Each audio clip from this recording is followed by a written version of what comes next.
So hey, what's up guys, welcome back to our YouTube channel. So in this video we are going to see what if Harry Potter was Demon Slayer in Taisho-era. So this will be movie, and don't worry, I will be not hosting the whole video. And if you want more movies like this or and more videos like this, then please leave a like, share and subscribe, and let's jump right into the video. Cold. Not the polite cold of a Scottish morning, not the damp chill that seeps through stone walls and makes you wish you'd packed thicker robes. This was a fake cold that crawled under skin and sat behind the ribs like a warning. Harry's eyes snapped open. Forest canopy. Black branches like claws. A sky that didn't feel like home. For 1 second, one blessed, stupid second, his mind tried to make it Hogwarts. Forbidden forest. Another round of near-death nonsense that he'd somehow survive because the universe had a sick sense of humor. Then he inhaled and tasted the air. Smoke, pine, earth, and something else, something old. He pushed himself up and instantly regretted it. The world lurched. His stomach rolled. His palms pressed into soil, but not the wet, dark, familiar soil of Britain. This dirt was powdery, dry, full of roots, and when his fingers curled, they snagged on something sharp. A twig, split like it had snapped under pressure. Harry blinked hard. His clothes were wrong. Not his usual jeans and hoodie. Not robes. Not anything he recognized. He wore a rough, travel-stained shirt and loose trousers, tied at the waist. Old cloth. Not factory sewn. Not even modern. Like something from a museum, or one of those photos in books Hermione used to drag him to. His heartbeat kicked up. No, this was dream logic. It had to be. His hand shot to his pocket on instinct. Wand. Nothing. He patted again. Faster. Rougher. He checked the other side, the waistband, the sleeve, like maybe he'd hidden it there. His fingers found nothing but cold cloth and panic. Okay, he whispered, voice hoarse. Okay. I dropped it. He spun, scanning the ground. Leaves. Stones. Shadows. No holly wand. No phoenix feather core. No lifeline. Harry's throat tightened. His chest went tight like a fist had wrapped around his lungs. It wasn't just losing a tool. It was losing language. Losing the one thing that always answered him. Even when he was terrified. Even when he was furious. Even when he didn't know what he was doing. Magic had been there. He swallowed and tried to steady himself with logic, because if you didn't use logic, fear filled the empty space. Step 1. Where am I? The trees were tall and thin. The air was thinner than London's, colder than it should be. The forest wasn't enchanted in the way Forbidden Forest was. It didn't hum with spells and old wards. But it was watching. Not in a magical sense. In the way nature watches, indifferent. Step 2. How did I get here? Harry closed his eyes and tried to remember the moment before. There had been a pull. A sound like glass cracking in his skull. Then, heat. Scar pain. A sensation like falling sideways. He touched his forehead instinctively. The scar was hot. Not the sharp, lightning stab that meant Voldemort was near. This was different. It felt like a burn that hadn't decided whether it wanted to be a wound or a warning.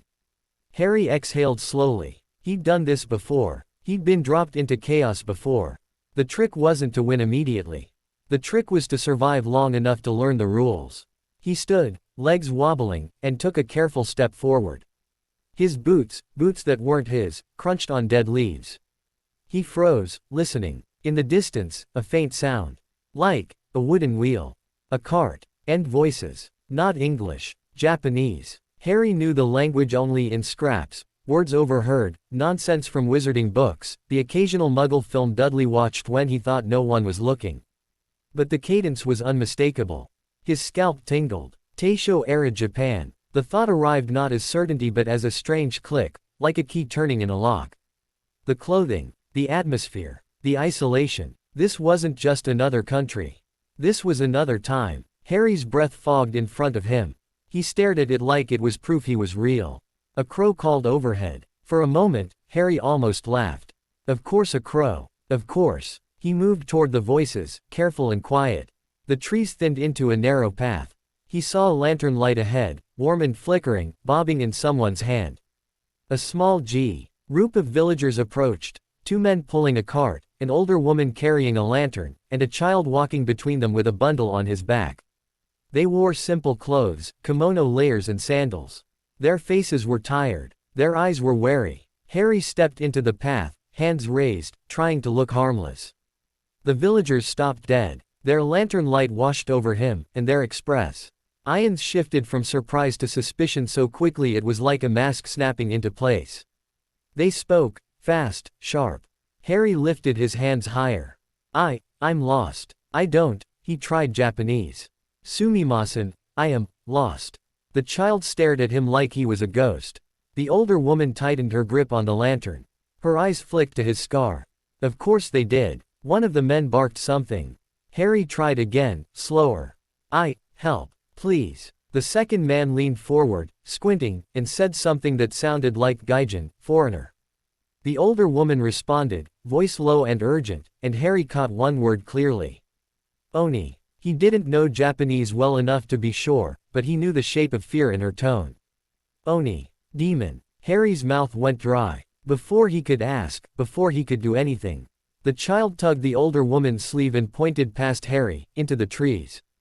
Harry followed the gesture, and felt it. Not sight, not sound, a pressure, a wrongness, like peeing into a room where someone had died and the air hadn't learned how to move again. His scar flared. Harry sucked in a breath through his teeth. He turned slowly. The forest behind him was darker than it should have been. Not because of shadow, because of presence. Like the night had thickened. A shape moved between the trees. Tall. Too tall. It stepped into the faint spill of lantern light. And Harry's brain refused to name it for half a second, because naming it made it real. Then reality slammed in. Pale skin stretched tight over sharp bones. Black hair tangled around a face that didn't look human because it had too many teeth and not enough warmth. Eyes like wet ink, with a strange shimmer in the pupils. It smiled. Harry's entire body went cold. The villagers screamed. The men pulled the cart back. The older woman yanked the child behind her. Someone shouted Oni. Again, louder, panicked, like yelling the word could drive it off. Harry's instinct screamed wand. His hand shot to his pocket again. Nothing. He lifted his hand anyway, fingers curled like they'd hold wood. Stupefy. Nothing happened. No red jet. No recoil. No magic answering him like it always did. The demon tilted its head, curious. Like it was watching a child pretend with a toy. Harry tried again, louder, desperate. Expelliarmus. Nothing. Not even a spark. The demon's smile widened, delighted. It moved. It didn't run. It didn't lunge like an animal. It glided, as if the air itself was something it could step on. Harry shoved himself between it and the villagers without thinking, because that was what he did. He stepped into the impossible and hoped courage could be enough. The demon stopped a few feet away, sniffed, and Harry felt his stomach twist. Not from fear, though. That was plenty, but from the sensation that the creature's attention was a hook sinking into him. It spoke in Japanese, voice smooth and amused. Harry understood none of the words. But he understood the tone. It was talking like he was meat that had learned to stand. The scar burned hotter. Harry clenched his jaw, trying not to flinch. He backed up a step, matching it. Run, he snapped to the villagers, in English. Then tried Japanese again with whatever he could grab. Run, Hyaku. The men hesitated. They looked at him like he was mad. The demon chuckled. Then it moved again. Har. Rise reflexes, years of duels and curses and survival, kicked in. He grabbed the lantern from the older woman's hand as she stumbled back, and swung it hard, smashing it into the demon's face. Glass shattered. Oil splashed. Flames surged. For a heartbeat, the demon's head was crowned in fire. It screamed. The sound was not human. It was a high, ripping shriek that scraped down Harry's spine. The villagers bolted, dragging the cart. The child crying as they fled down the path. Harry didn't run, not because he was brave. Because he was stuck between, run, and, if I run, it will catch them. The demon clawed at its burning face. The fire should have eaten skin. It should have blackened flesh. Instead, the demon's skin bubbled, then, mended, like the flame was only inconvenience. It snarled, eyes narrowing into something hateful. Harry's mind raced. Fire doesn't work. Not enough. Sunlight. He glanced upward. The sky was deep night. Hours until dawn. Harry's chest tightened. The demon dropped its hands. Its face was already healing, the burn marks shrinking like they'd never existed. It smiled again, except now the smile was sharp with anger. Harry took a step back. Another. His foot caught on a root. He stumbled. The demon lunged. Harry threw himself sideways and felt claws slice the air where his throat had been. He rolled, dirt and leaves grinding into his palms. He scrambled up, heart hammering, and saw something on the ground near the cart tracks. A hatchet. Small, dull, used for wood. Harry grabbed it. The weight was wrong. The balance was wrong. He'd never fought with anything like this. But it was something. The demon laughed softly and stepped toward him, slow now, enjoying itself. Harry raised the hatchet like it mattered. His arms trembled. This wasn't a duel where you could block with a spell. This wasn't a fight where you could shout a word and reality obeyed.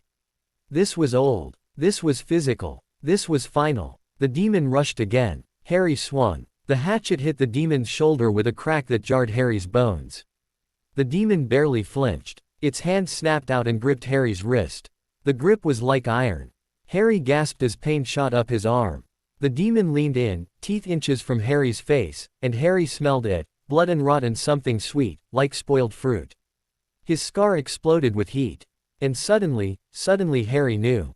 Not logically. Not with words. He felt the demon's hunger, like a scream under its skin. He felt the way it moved, the way it wanted. He felt its attention lock onto the villagers fleeing like a second heartbeat.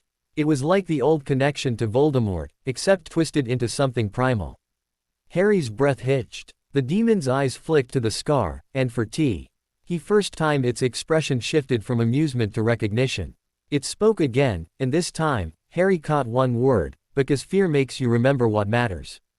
Muzin. Harry didn't know who that was. But the demon said it like a worshipper says a god's name. Harry twisted his wrist, trying to free himself, but the demon's grip tightened. Bones creaked. Harry's vision blurred. No, he choked, panic rising. Let go. He did the only thing he could think of. He headbutted it. His forehead slammed into the demon's face. Pain exploded across his skull. The scar burned like molten metal. The demon snarled and released him, more annoyed than hurt. Harry staggered back, clutching his wrist, and spotted the broken lantern on the ground. Oil still burned in patches. He grabbed a flaming piece of wood and hurled it into the underbrush between the demon and the fleeing villagers. Fire caught fast. A line of flame flared up, snapping and roaring, turning the forest edge into a bright, angry barrier. The demon hissed, stepping back from the heat, not afraid, but unwilling. Harry's lungs burned. His wrist throbbed. His head pounded. But he'd bought seconds. Seconds mattered. He turned and ran. The path blurred beneath his feet. His breath tore in and out. The villagers were ahead, lantern light bobbing, frantic and distant. Behind him, the demon's footsteps were silent. That was the worst part. Harry's scar burned again, warning him before sound did. He threw himself forward as claws slashed the air behind him. He hit the ground hard, rolled, and came up with mud on his face and blood on his lip. The demon stood between him and the villagers now. It had gone around the fire like it was nothing. Harry's stomach dropped. It smiled, slow and cruel. Harry backed up, breath shaking. His mind screamed through options. No wand, no spells, no help. Then, a sound cut through the night. Not a scream, not a laugh, a whistle of steel. The demon's head tilted. From the trees to Harry's left, a figure emerged, silent as smoke. A person in dark clothing, face half hidden, carrying a katana that caught the lantern light in a single, clean line. The demon's smile faded. The newcomer didn't speak. They simply moved. One step. Two. The air shifted with their presence, like the forest itself leaned away. Harry didn't understand it, couldn't name it, but he felt the difference. This wasn't a villager. This wasn't prey. This was a predator trained to hunt monsters. The demon snarled, backing up half a step. The swordsman's blade angled slightly. And Harry saw something that made his heart jump. Their breathing was different, not ragged, not panicked, measured, controlled, like the breath itself was a weapon. Harry stared, chest heaving. The swordsman looked at him, just a flick of attention, and their gaze lingered on his scar for the briefest moment. Then they faced the demon fully. The demon hissed in Japanese, voice sharp. The swordsman finally spoke. Calm as winter. Harry didn't understand the words. But he understood the meaning. Leave. The demon's eyes narrowed. And Harry's scar flared again, hotter than ever. Like something deep inside him recognized the shape of what was coming. The swordsmen slid their front foot forward. The demon crouched, ready to spring. Harry's grip tightened around the useless hatchet. He realized something with a sick twist in his stomach. This wasn't rescue. This was the beginning of a war he didn't know the rules for. And he was standing in the middle of it, unarmed, cursed, and very, very far from home. The demon sprang. It moved like a snapping shadow, too fast for Harry's eyes to track properly, arms outstretched, claws hungry for the throat of the swordsman Who had stepped between it and the fleeing villagers. Harry expected the Slayer to dodge. Instead, the Slayer breathed. It was the strangest thing Harry had ever seen in a fight, not a spell, not a shouted word. Not even a visible flare of power. Just a single, deep inhale. And the air changed. The Slayer's posture lowered by a fraction. Their grip on the katana tightened. Their feet planted like roots. In lantern light, the steel seemed to catch something that wasn't there, like the blade had found a current in the darkness. The demon lunged again. The Slayer stepped forward into it. Harry's heart seized. Then the katana flashed, so clean and so fast it looked like the world had skipped a frame. The demon's head did not fall immediately. It paused, as if confused by the concept of losing. Then it toppled free with a wet thud into the leaves. Its body stumbled forward 2 more steps before it realized it was dead. Harry stared, frozen, as the demon's severed head hit the ground and rolled, eyes still blinking. Mouth still curling into a snarl. The head kept moving. It tried to bite the soil. It tried to speak. It tried to crawl back toward its body. Harry's stomach twisted. The Slayer didn't flinch. They flicked their blade once, just once, to shake off dark blood, then stepped toward the head with the calm of someone putting out a campfire. The demon's lips peeled back. It spat Japanese words like poison. And even without understanding, Harry felt the meaning. You can't kill me. You can't. The Slayer's voice was quiet, almost bored. You talk too much. Then the Slayer drove the katana down through the demon's face into the ground. The demon's eyes went wide. Its jaw trembled. And its skin began to crumble, like ash collapsing from inside. RRY watched in a kind of horrified fascination as the demon's head, then its body, broke apart into soot-like fragments that scattered into the night wind. No corpse. No trace. Just a foul, fading smell and a silence that rushed back in like water. Harry's legs nearly gave out. He swallowed hard and realized his hands were shaking so badly he could barely feel his fingers. The Slayer turned to him. Up close. Harry could see they were young, older than him, maybe late teens or early 20s, leaning hard the way people got when their bodies were used like tools. Their eyes were sharp, not cruel, just trained. They spoke again, slower this time, as if choosing words a foreigner might understand. You, they said, pointing at Harry. Then they pointed at his forehead. That curse. Harry's scar pulsed hot, like it resented being noticed. Harry swallowed. I'm not. He stopped. The words were useless. He didn't have the Japanese to explain I'm from another world without sounding insane. So he did the only thing he could do. He told the truth in the simplest way. I'm not a demon, he said. The Slayer stared at him for a long moment. Then they stepped closer, and Harry tensed, expecting a blade to his throat. Instead, the Slayer's free hand moved fast and slapped Harry's cheek. Harry blinked, stunned. What? The Slayer watched his reaction like a scientist watching an experiment. Then they pinched the skin on Harry's forearm, hard, then released it. Harry jerked back, offended and confused at the same time. Oi! The Slayer's eyes narrowed. Human. Harry breathed out. Yes, human. Definitely. Very human. The Slayer didn't understand the sarcasm, but they understood the desperation. They looked past him down the path, toward where the villagers had fled, then back to Harry again. Name, they said. Harry pointed at himself. Harry. The Slayer repeated it, testing the sound. Harry. Harry nodded quickly. Yes. The Slayer gave a short nod in return. Like they'd filed it away as relevant information. Then they pointed at themselves. Shinya. Harry held onto the name like a lifeline. Shinya. Shinya's gaze flicked again to the scar. Lingering half a beat longer this time. A question lived behind their eyes.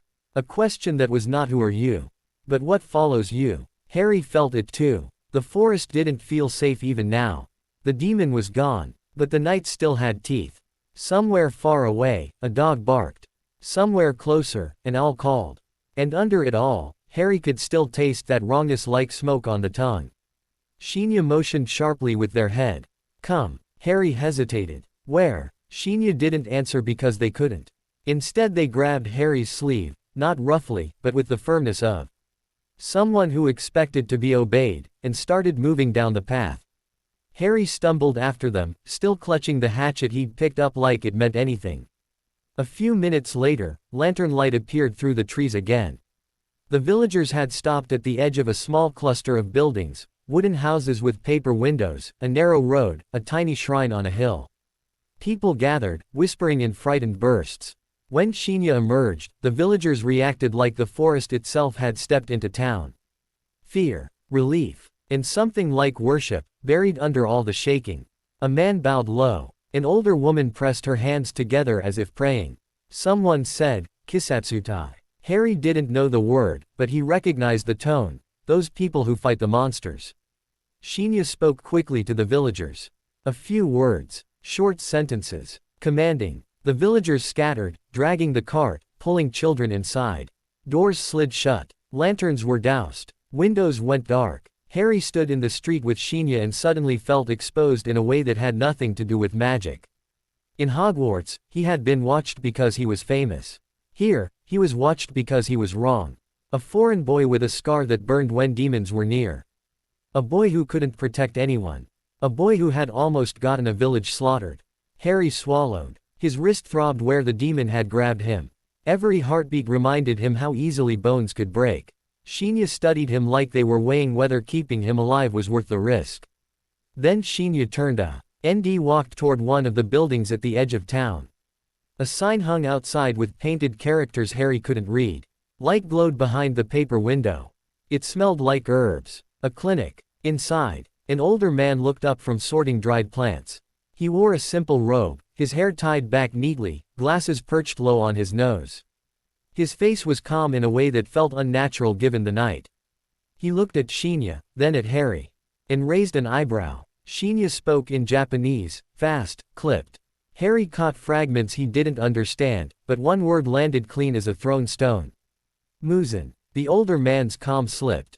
Just for a heartbeat. But Harry saw it. The older man's gaze sharpened. His eyes moved to Harry's scar like it was a loaded weapon. He said something to Shinya. The tone was warning, not accusation. Then he looked directly at Harry and spoke slowly, carefully, as if choosing the few English words he owned. You, the man said. Foreign. Harry nodded, almost laughing because yes. That was one way to put it. The man gestured to a stool.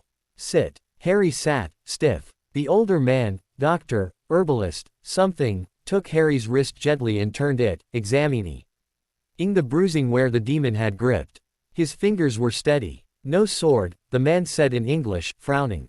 No breathing. Harry blinked. Breathing. Shinya made a short sound, almost irritated, and drew their katana slightly from its sheath, just enough for the metal to catch the lamplight. The blade was blackened in places by demon blood.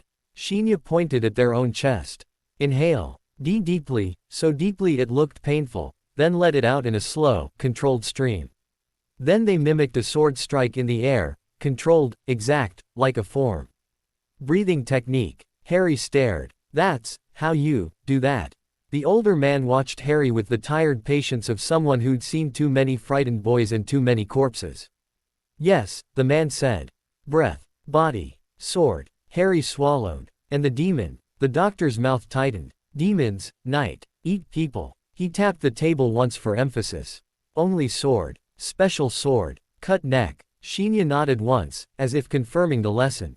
Harry's gaze flicked to the katana again. Special sword. Nichiren blade. His mind supplied from nowhere, like the concept had been waiting behind his eyes. He didn't know how he knew that.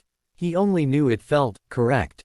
His scar pulsed. Harry flinched. The doctor noticed immediately. His eyes narrowed. Pain. Harry nodded. It burns. The doctor's face darkened. When demon near. Harry hesitated, then nodded again. Shinya's hand tightened on the sword hilt. Their gaze sharpened, not hostile, but wary. Like Harry had just admitted he could smell blood. The doctor leaned closer. You smell demon. Harry shook his head quickly. Not smell. I just feel it. Like pressure. He pressed his palm to his scar. It was still warm, like a coal pressed under skin. The doctor and Shinya exchanged a look. A heavy look. The doctor said something in Japanese that sounded like a curse. Then he looked back at Harry and spoke the clearest English he'd used yet. You are dangerous, he said calmly. Like naming a weather forecast. Not demon, but connected. Harry went cold. Connected to what? The doctor's mouth worked, trying to find the word. Shinya answered in Japanese, voice low. The doctor translated the one thing he could. Muzan. Harry stared. Who is Muzan? For the first time since Harry had arrived, Shinya's expression shifted. Not fear exactly, but something like hatred sharpened into a blade. Shinya spoke slowly, and though Harry didn't understand the words, he understood the weight. The first demon. The king. The reason we bury children. The doctor translated only the simplest version, his voice flat with old exhaustion. Muzan makes demons, he said. Muzan kills many. Demon king. Harry's throat tightened. A demon king. A world with a demon king. Harry had run from one dark lord his entire life and landed in another world that had built a throne for the same kind of horror. And the demon in the forest had said that name while looking at Harry's scar. Like recognition. Like ownership. Harry swallowed hard. I'm not with him. Shinya's gaze didn't soften, but it did shift, measuring Harry's sincerity the way they measured wounds. Harry forced the words out anyway. I don't even know where I am. The doctor stared at him for a long moment, then reached behind him and pulled out a cloth-wrapped bundle of herbs. He placed it on the table like an offering. You are far, the doctor said quietly. Very far. He gestured to Harry's wrist and began wrapping it with practiced care. Harry watched, breathing shallowly. His mind kept replaying the demon's hand on his arm. The crunch in his bones. The way it had smiled when his spells failed. He could still feel the humiliation like bile. The doctor finished the wrap and poured a bitter-smelling tea into a small cup. He pushed it toward Harry. Harry hesitated, then drank. It tasted like dirt and pain. It helped anyway. Shinya spoke again, and the doctor nodded. Then turned to Harry. Shinya takes you, the doctor said. Mountain. Harry blinked. Mountain. The doctor gestured vaguely upward, as if mountain was synonymous with hard truth. Trainer, he added. Harry's stomach sank. Training. I'm not. I don't even have a sword. Shinya tapped the sheath at their hip. Then they pointed at Harry. Then they made a slicing motion across their own neck. Harry swallowed. A simple message. Learn, or die. Outside, the town stayed dark. The night held its breath. Harry stared into the teacup and saw the reflection of his scar, red and jagged. Like a lightning bolt that had carved its name into him. His whole life, that scar had been a mark of survival. Here, it felt like a mark of attention. A beacon. A target. Harry looked up at Shinya. If I go with you, will that demon come back? Shinya's expression didn't change, but their answer was immediate. They shook their head once, firm. Then, after a beat, shish. Inya spoke one word in English, roughly pronounced, but clear. More. Harry's blood ran cold. More. Not one demon. Not a freak accident. A whole world of them. The doctor extinguished the lamp, leaving only a thin glow from embers in the hearth. Sleep, the doctor said to Harry. Before dawn. Safe, for now. Harry lay back on a thin futon, staring at the ceiling beams. Sleep didn't come. Every time he closed his eyes, he felt claws near his throat.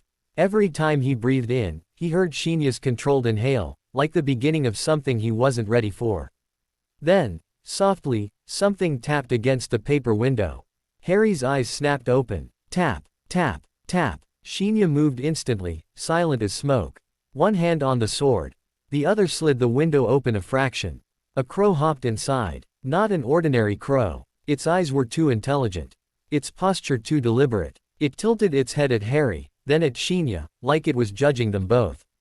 Then it spoke. In Japanese. Clear as a person. Harry's skin crawled. The doctor stiffened. Shinya's eyes narrowed. The crow's voice carried the calm cruelty of a messenger delivering doom with perfect politeness. Harry didn't understand the words. But he caught one thing, the only thing that mattered, because the crow said it slowly, like a name. Muzin. Harry's scar flared so hot he gasped aloud. The room spun for half a heartbeat. And in that flash of pain, Harry saw something that wasn't the room at all. A pale hand. A man's face, impossibly beautiful in a dead way. Eyes like a blade drawn from darkness. A smile that wasn't a smile. Then the vision snapped away. Harry lay there, drenched in cold sweat, breathing hard. Shinya looked at him sharply. The doctor's face had gone grim. The crow tilted its head again, as if satisfied. Harry swallowed, voice shaking. That crow just talked. Shinya didn't answer. They stared at Harry like they were seeing the problem clearly now. Not, foreign boy lost in the woods. Not, strange curse. But something worse. A connection that reacted. A door that twitched when the wrong name was spoken. Shinya sheathed their sword with a quiet click that sounded like a decision. They pointed at Harry. Then toward the mountains. Then held up 2 fingers. Harry blinked. 2. The doctor translated, voice low. 2 days, he said. Before you meet trainer. Harry swallowed hard. 2 days until he learned how to breathe like a weapon. 2 days until he stopped being helpless. 2 days until this world decided if he belonged in it. Or if it would chew him up like everything else. Daylight didn't feel like safety. It felt like a pause button someone had pressed on a horror that was still waiting, patiently, under the surface. Harry woke to pale morning light spilling through the paper window and the smell of rice and herbs. His wrist ached, wrapped tight.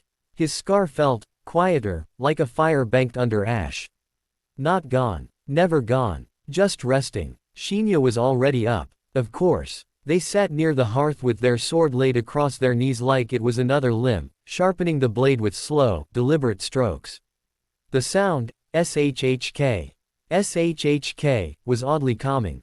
The sound of someone who didn't waste motion. Someone who didn't believe in luck. The doctor, calm, watchful, placed a small bundle on the floor near Harry, a cloth-wrapped packet of food.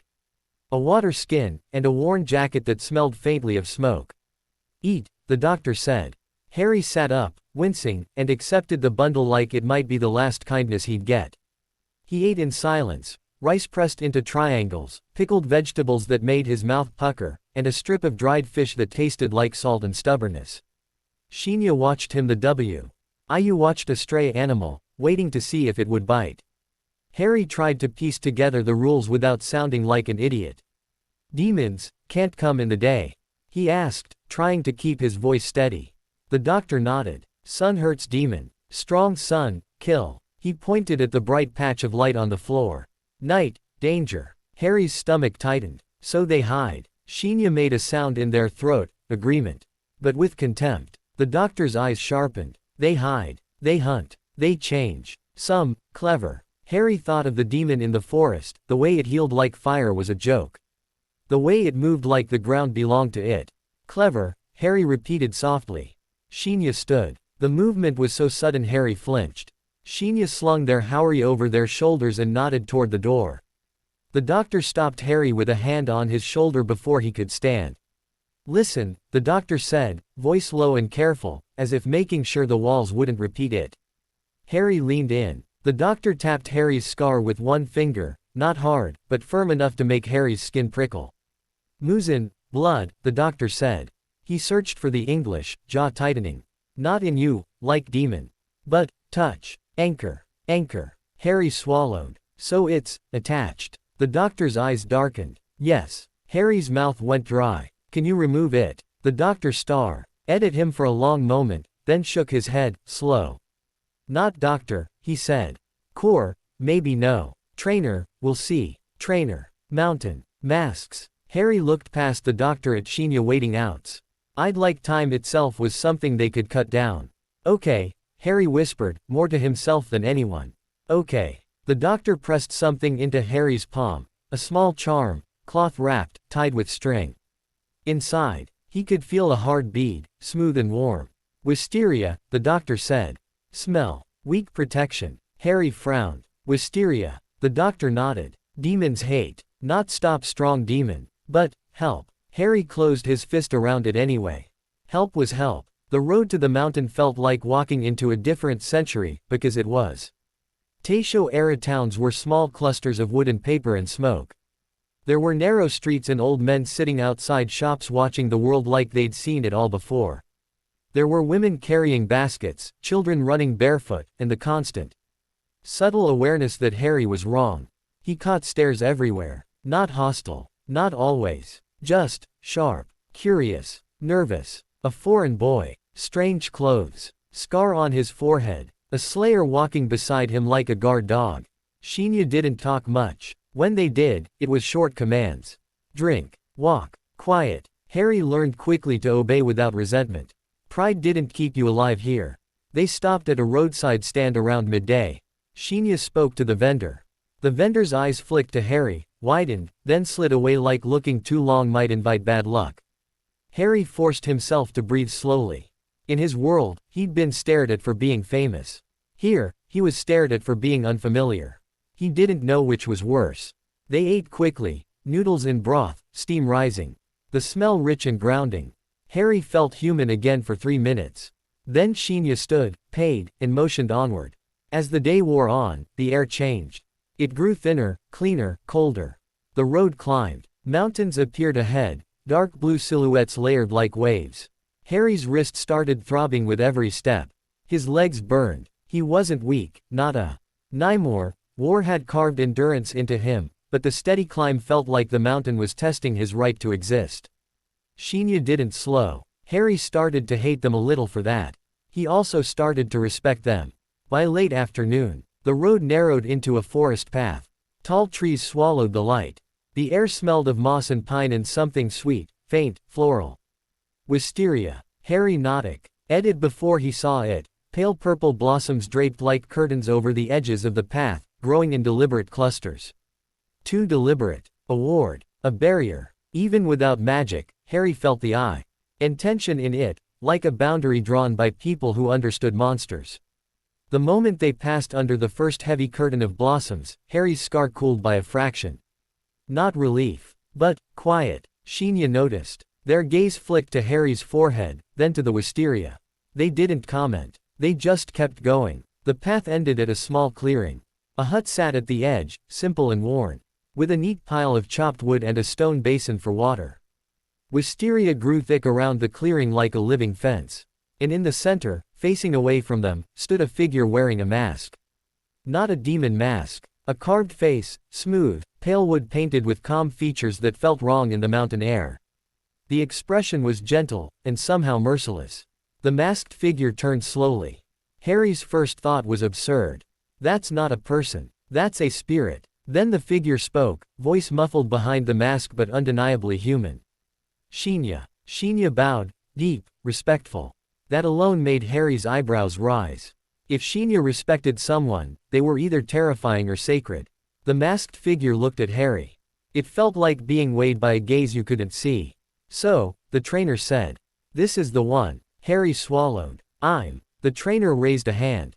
Harry stopped immediately. The trainer walked closer, slow and measured. The mask's painted eyes didn't change. But Harry swore he could feel the attention sharpening. The trainer's hand lifted toward Harry's forehead.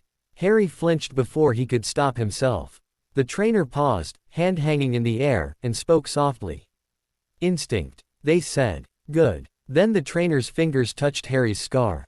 Heat shot through Harry's skull like lightning. He gasped, stumbling back a step.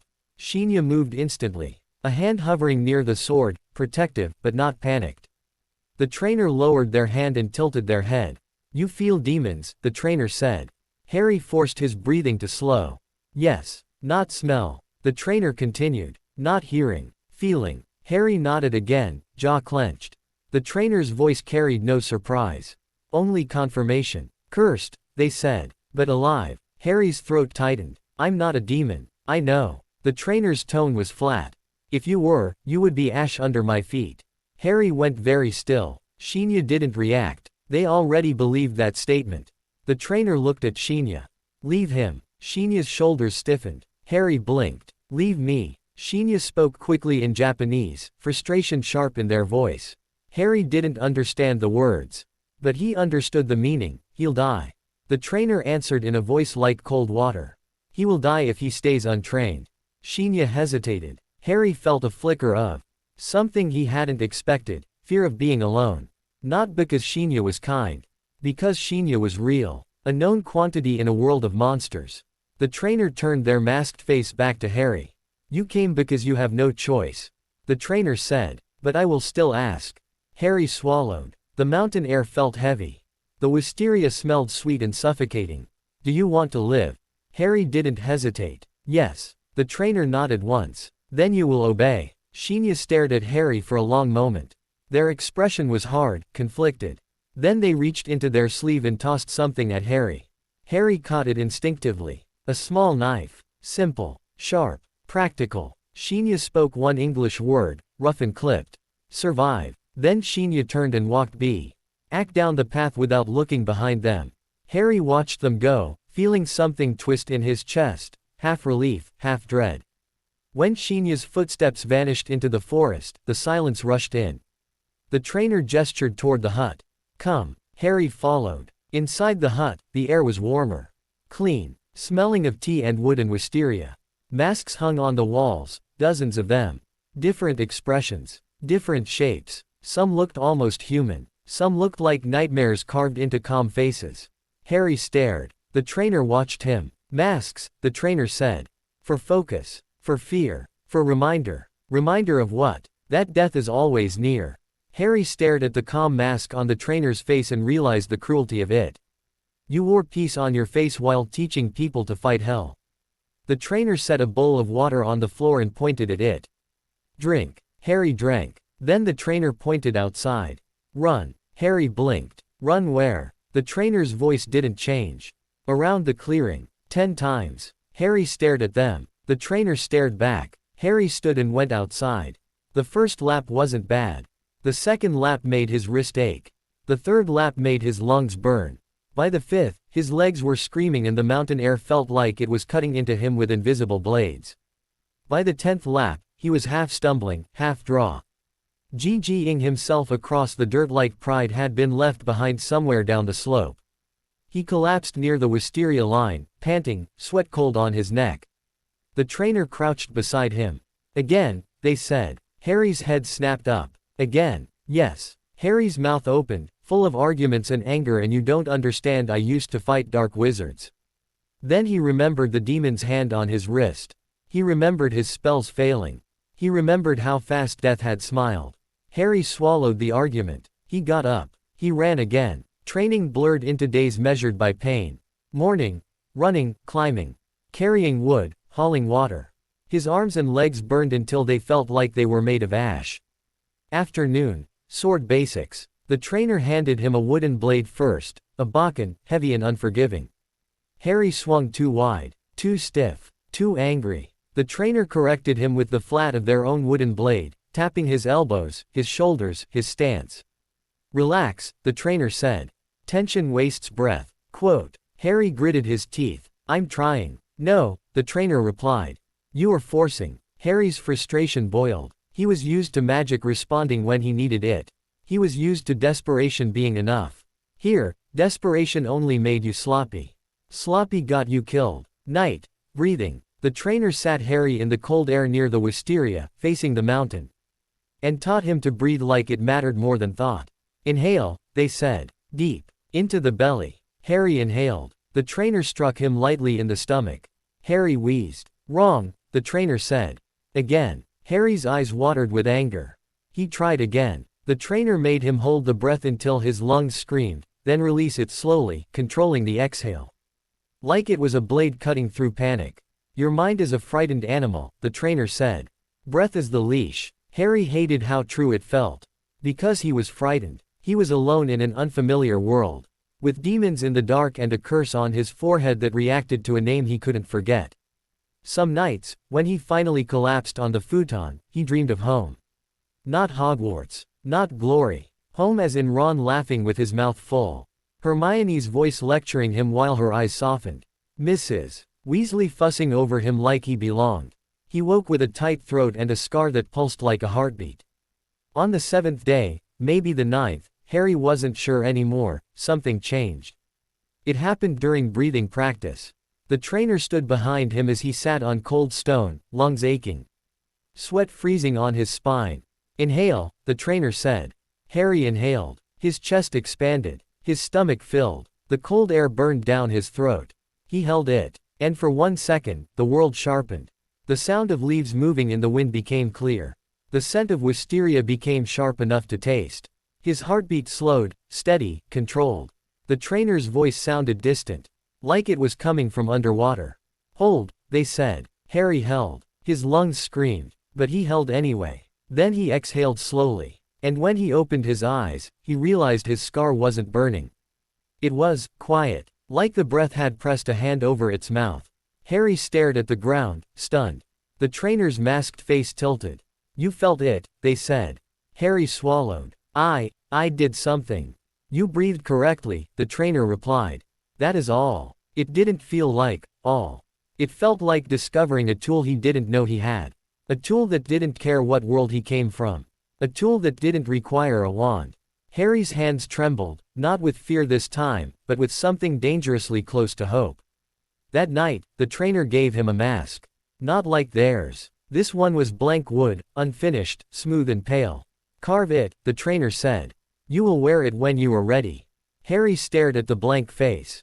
What should it be? The trainer's voice was soft. What you need. Harry held the mask in his hands and felt how light it was. A face without expression. A future without certainty. He sat outside the hut under the wisteria, carving slowly with a small knife. He didn't carve lightning. He didn't carve a smile. He carved a calm face, not peaceful, but controlled. A face that didn't beg the world to be kind. A face that endured. As he carved, his scar tingled. Not a burn, a warning. Harry froze, knife paused. The wisteria scent was thick. The moon was bright. It should have been safe. Yet his scar pulsed like a distant drum. Harry looked up, scanning the trees. The trainer's voice came from behind him. You feel it. Harry's throat tightened. Yes. The trainer stepped beside Hi. M and looked into the forest without fear. Not here, the trainer said. Outside the wisteria. Harry's fingers tightened on the mask. A demon, maybe. The trainer's tone was calm, as if discussing rain.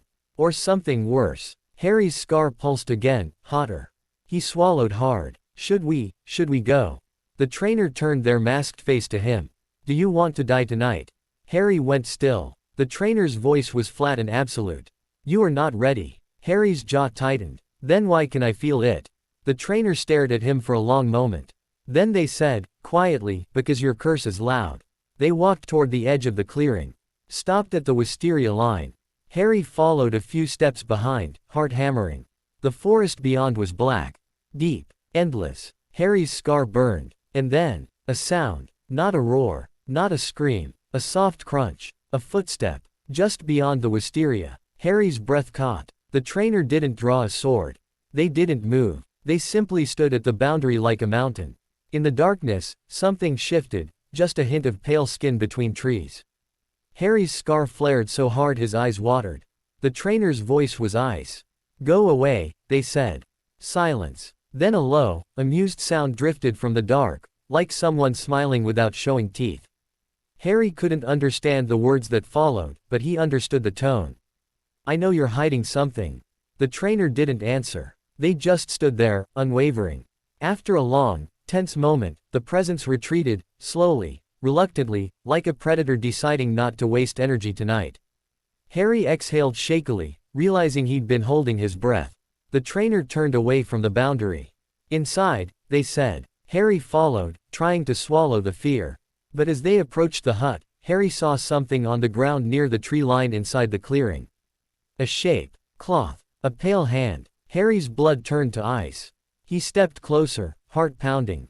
It was a body. A young person, teenager, maybe, lying twisted in the dirt, eyes open, face blank with shock. No blood spilled like a normal murder. No torn flesh. Just, drained. Like the life had been pulled out quietly. Harry's scar pulsed with nausea. The trainer crouched beside the body and sighed, one long, tired breath. A trainee, they said. Harry's voice cracked. How did they get in? The wisteria. They didn't, the trainer said softly. They died outside, and were left here. Harry stared, throat tight. Why? The trainer looked at Harry, mask unreadable. A message, they said. Harry's scar burned. A name formed in his mind like a shadow behind his eyes. Muzan. Harry swallowed hard. Because of me. The trainer stood slowly. They placed a hand, not unkindly, on Harry's shoulder. Not because of you, the trainer said. Because of what is tied to you. Harry's legs felt weak. The trainer's voice hardened. Tomorrow, they said, your training changes.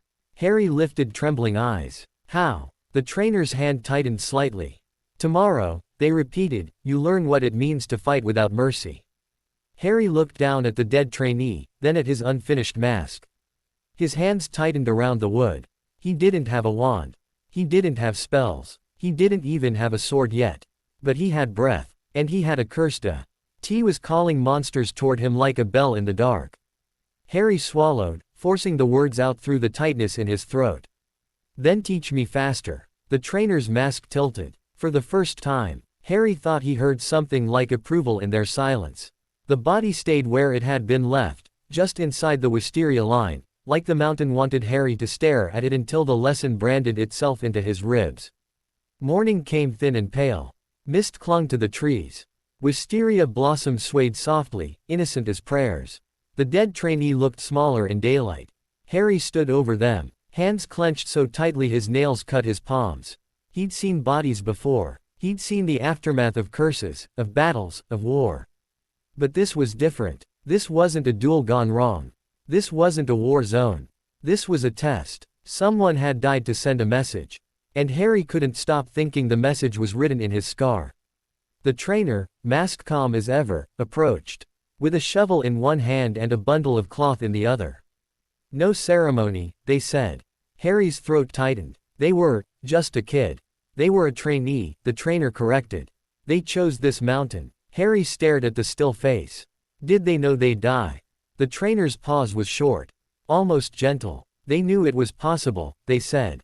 That is enough. Harry wanted to argue. He wanted to scream that possible wasn't the same as acceptable. But the truth sat in his chest like a stone. In this world, survival wasn't promised. It wasn't even expected. It was earned. The trainer set the cloth down and began to work.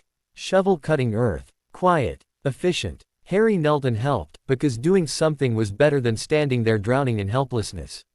They wrapped the trainee carefully. No blood, no torn flesh, just that awful emptiness in the skin, like life had been taken politely. When the grave was filled, the trainer placed a small sprig of wisteria on top. Harry stared at it, swallowing hard. A message, he said again, voice low. The trainer's masked face turned slightly. Yes, from Muzan. The trainer didn't answer immediately. Instead, they asked, what do you know of demons? Harry's jaw tightened. They eat people. They heal. They die when you cut their necks with a special sword. They fear sunlight. And, there's a demon king. The trainer nodded once, as if Harry had recited the basics correctly. Demons are not just monsters, the trainer said. They are systems. Harry frowned. Systems. A demon learns what works, the trainer replied. If fear wins, it uses fear. If speed wins, it becomes speed. If manipulation wins, it becomes manipulation. Harry remembered the demon's smile when his spells failed. It hadn't just wanted to kill him. It wanted him to understand how little he mattered. In Muzan, Harry said carefully, is the one who makes them. The trainer's voice went colder. Muzan is the one who chooses what kind of monsters exist. Harry felt his scar prickle, like it hated the name and also recognized it. The trainer stepped close and placed 2 fingers on Harry's forehead again, not touching the scar. Just beside it. Your curse reacts, they said. Because it is tied to him, or tied to something he wants. Harry's stomach dropped. I don't want anything from him, Harry said, too fast. The trainer's mask tilted. Want does not matter, they said. Only connection matters. Harry swallowed, forcing his breath to slow. Then the trainer stepped away and pointed toward the clearing. Today, they said, you stop training like a boy who hopes. Harry stared at them. You train like a boy who knows what will happen if he fails. The next week was not measured in days. It was measured in lungs. Morning began before the sun had fully woken. The trainer dragged Harry out into the cold and made him run the perimeter of the wisteria fence until his legs trembled. Then made him run it again. When Harry finally collapsed, gasping, the trainer didn't scold. They just crouched and said, breathe. Harry tried. It came out ragged. The trainer tapped the side of Harry's ribs. Hard enough to sting. Deeper. Harry forced air into his belly, fighting the panic that rose when his lungs burned. The trainer watched like a hawk. Breath is not comfort, they said. Breath is command. After running came water. Not drinking, enduring. The trainer led Harry to a narrow stream that fell over stone in a curtain of cold. Mist rose off it like ghosts. Harry stared at it. You want me to? The trainer walked straight under the waterfall and stood there, unmoving, as if the water didn't hurt. Come. Harry stepped in. The cold hit him like a curse. He sucked in a sharp breath and immediately started choking on it. His muscles tensed. His teeth clenched. His body tried to flee. The trainer's voice cut through the roar. Breathe. Harry forced air in, deep, slow, and held it even as the cold punched his chest. His mind screamed, this is stupid, this is pointless, this is going to kill me. He exhaled anyway. Slowly. Controlled. Again. Again. By the time the trainer finally stepped out, Harry could barely feel his fingers. He stumbled out, shaking. The trainer handed him a towel. Do it every day, they said. Harry's voice was raw. Why? The trainer's answer was simple. Demons do not care if you are comfortable. Afternoons were sword. The trainer didn't give him a real katana yet, only a heavy wooden blade. It felt like swinging a plank. Harry hated it. He hated how clumsy he looked. Hated how his shoulders burned. Hated how every swing reminded him that he'd once changed reality with a flick of wrist and a word. Now his wrist was bruised and wrapped like a lesson. Again, the trainer said. Harry swung. The trainer struck his forearm with their own wooden blade. Crack. A sharp correction. Your elbow is open, the trainer said calmly. A demon takes it. Harry's teeth clenched. Again, he muttered, mostly to himself. He swung again. The trainer corrected again. Harry adjusted, sweating despite the cold. Then the trainer stepped back and said something that made Harry's focus snap tight. Breathing style, they said. Harry blinked. That's real. Like, different types. The trainer nodded. They moved, one step. Then a smooth slash through the air. Even with a wooden blade, the motion looked like water, flowing, precise, impossible to interrupt. Water, the trainer said. It teaches you to survive. Harry stared. Water breathing. The trainer watched him. You are not born to any style, they continued. So you start with what keeps you alive. Harry's hands tightened on the wooden sword. Teach me, he said. The trainer didn't answer with words. They answered by striking. Harry barely blocked in time, wood colliding with wood. The impact rattled his bones. The trainer didn't attack with anger. They attacked with inevitability. Harry staggered back, trying to copy, trying to flow, trying to understand. But every time he tried to mimic the trainer's smooth movement, his body resisted. His stance was too rigid. His swing too forced. Too much like a boy trying to cast a sword strike instead of B1. The trainer stopped mid-motion. Why are you stiff? They asked. Harry's breath came fast. Because I'm trying to do it right. No, the trainer corrected. You are trying to do it fast. Harry frowned. What's the difference? The trainer's mask tilted toward him like a judge. In your old world, they said softly, you had a tool that answered you. Harry went still. The trainer stepped closer. Here, they said, tapping Harry's chest, you are the tool. Harry swallowed hard. The words hit too close, too accurate. He looked down at his hands gripping the wooden blade and suddenly saw it differently. A wand was light. A wand was permission. A sword was weight. A sword was responsibility. The trainer stepped back. Again, they said. Knights were breath. The trainer sat Harry before the hut, under the wisteria, F.A. Ching the mountains like the mountains were meant to judge him. Total concentration, the trainer said. Harry had heard the phrase enough times to hate it already. Deep breath, the trainer instructed. Hold. Control. Release. Harry obeyed. His lungs burned. His thoughts tried to scatter. His scar itched, distracted, always hungry for attention. The trainer's voice stayed steady. Breath is the difference between fear and focus. Harry exhaled slowly. The air left his body like a thread being pulled through a needle. He tried to make his breathing a spell. That was how his mind survived it. In his world, spells had structure, intent, focus, motion, release. So Harry built the breath the same way. Intent, steady, focus, present, motion, controlled, release, clean. He repeated it until the rhythm started to live in him. And then, slowly, he began to notice something strange. When he breathed correctly, his scar was quieter. When his breath faltered, his scar reacted, like a dog straining at a leash. Harry learned to use that. Not as magic, as feedback. The trainer noticed. Your curse becomes louder when you panic, they said. Harry nodded, sweat cold at his temples. It's like, it wants my attention. The trainer's answer was blunt. Then starve it. Harry swallowed. He breathed deeper. The mask carving continued. Harry worked on it whenever. His hands weren't shaking from exhaustion. He carved lines with the same careful precision he once used for wandwork. He smoothed edges. He shaped the calm face. But he didn't carve a smile. He carved control. He carved endurance. And without meaning to, he carved something else too. Tiny grooves at the edges, subtle patterns around the eyes. Not symbols anyone here would recognize. But patterns Harry's body recognized. Wand motions translated into curves. Spellwork turned into footwork. The trainer watched him carve one night and said quietly, "Your hands are not only making a mask." Harry paused, knife hovering. "What else am I making?" The trainer's mask tilted. Away. Harry stared at the wood. Away. Not a spell. Not a miracle. A method. The breakthrough came on a day Harry nearly broke. The trainer pushed him harder than usual. Waterfall. Run, then sword drills until his arms felt numb. Finally, the trainer placed a real blade in his hands. Not a Nichiren. Not yet. But a dull practice katana.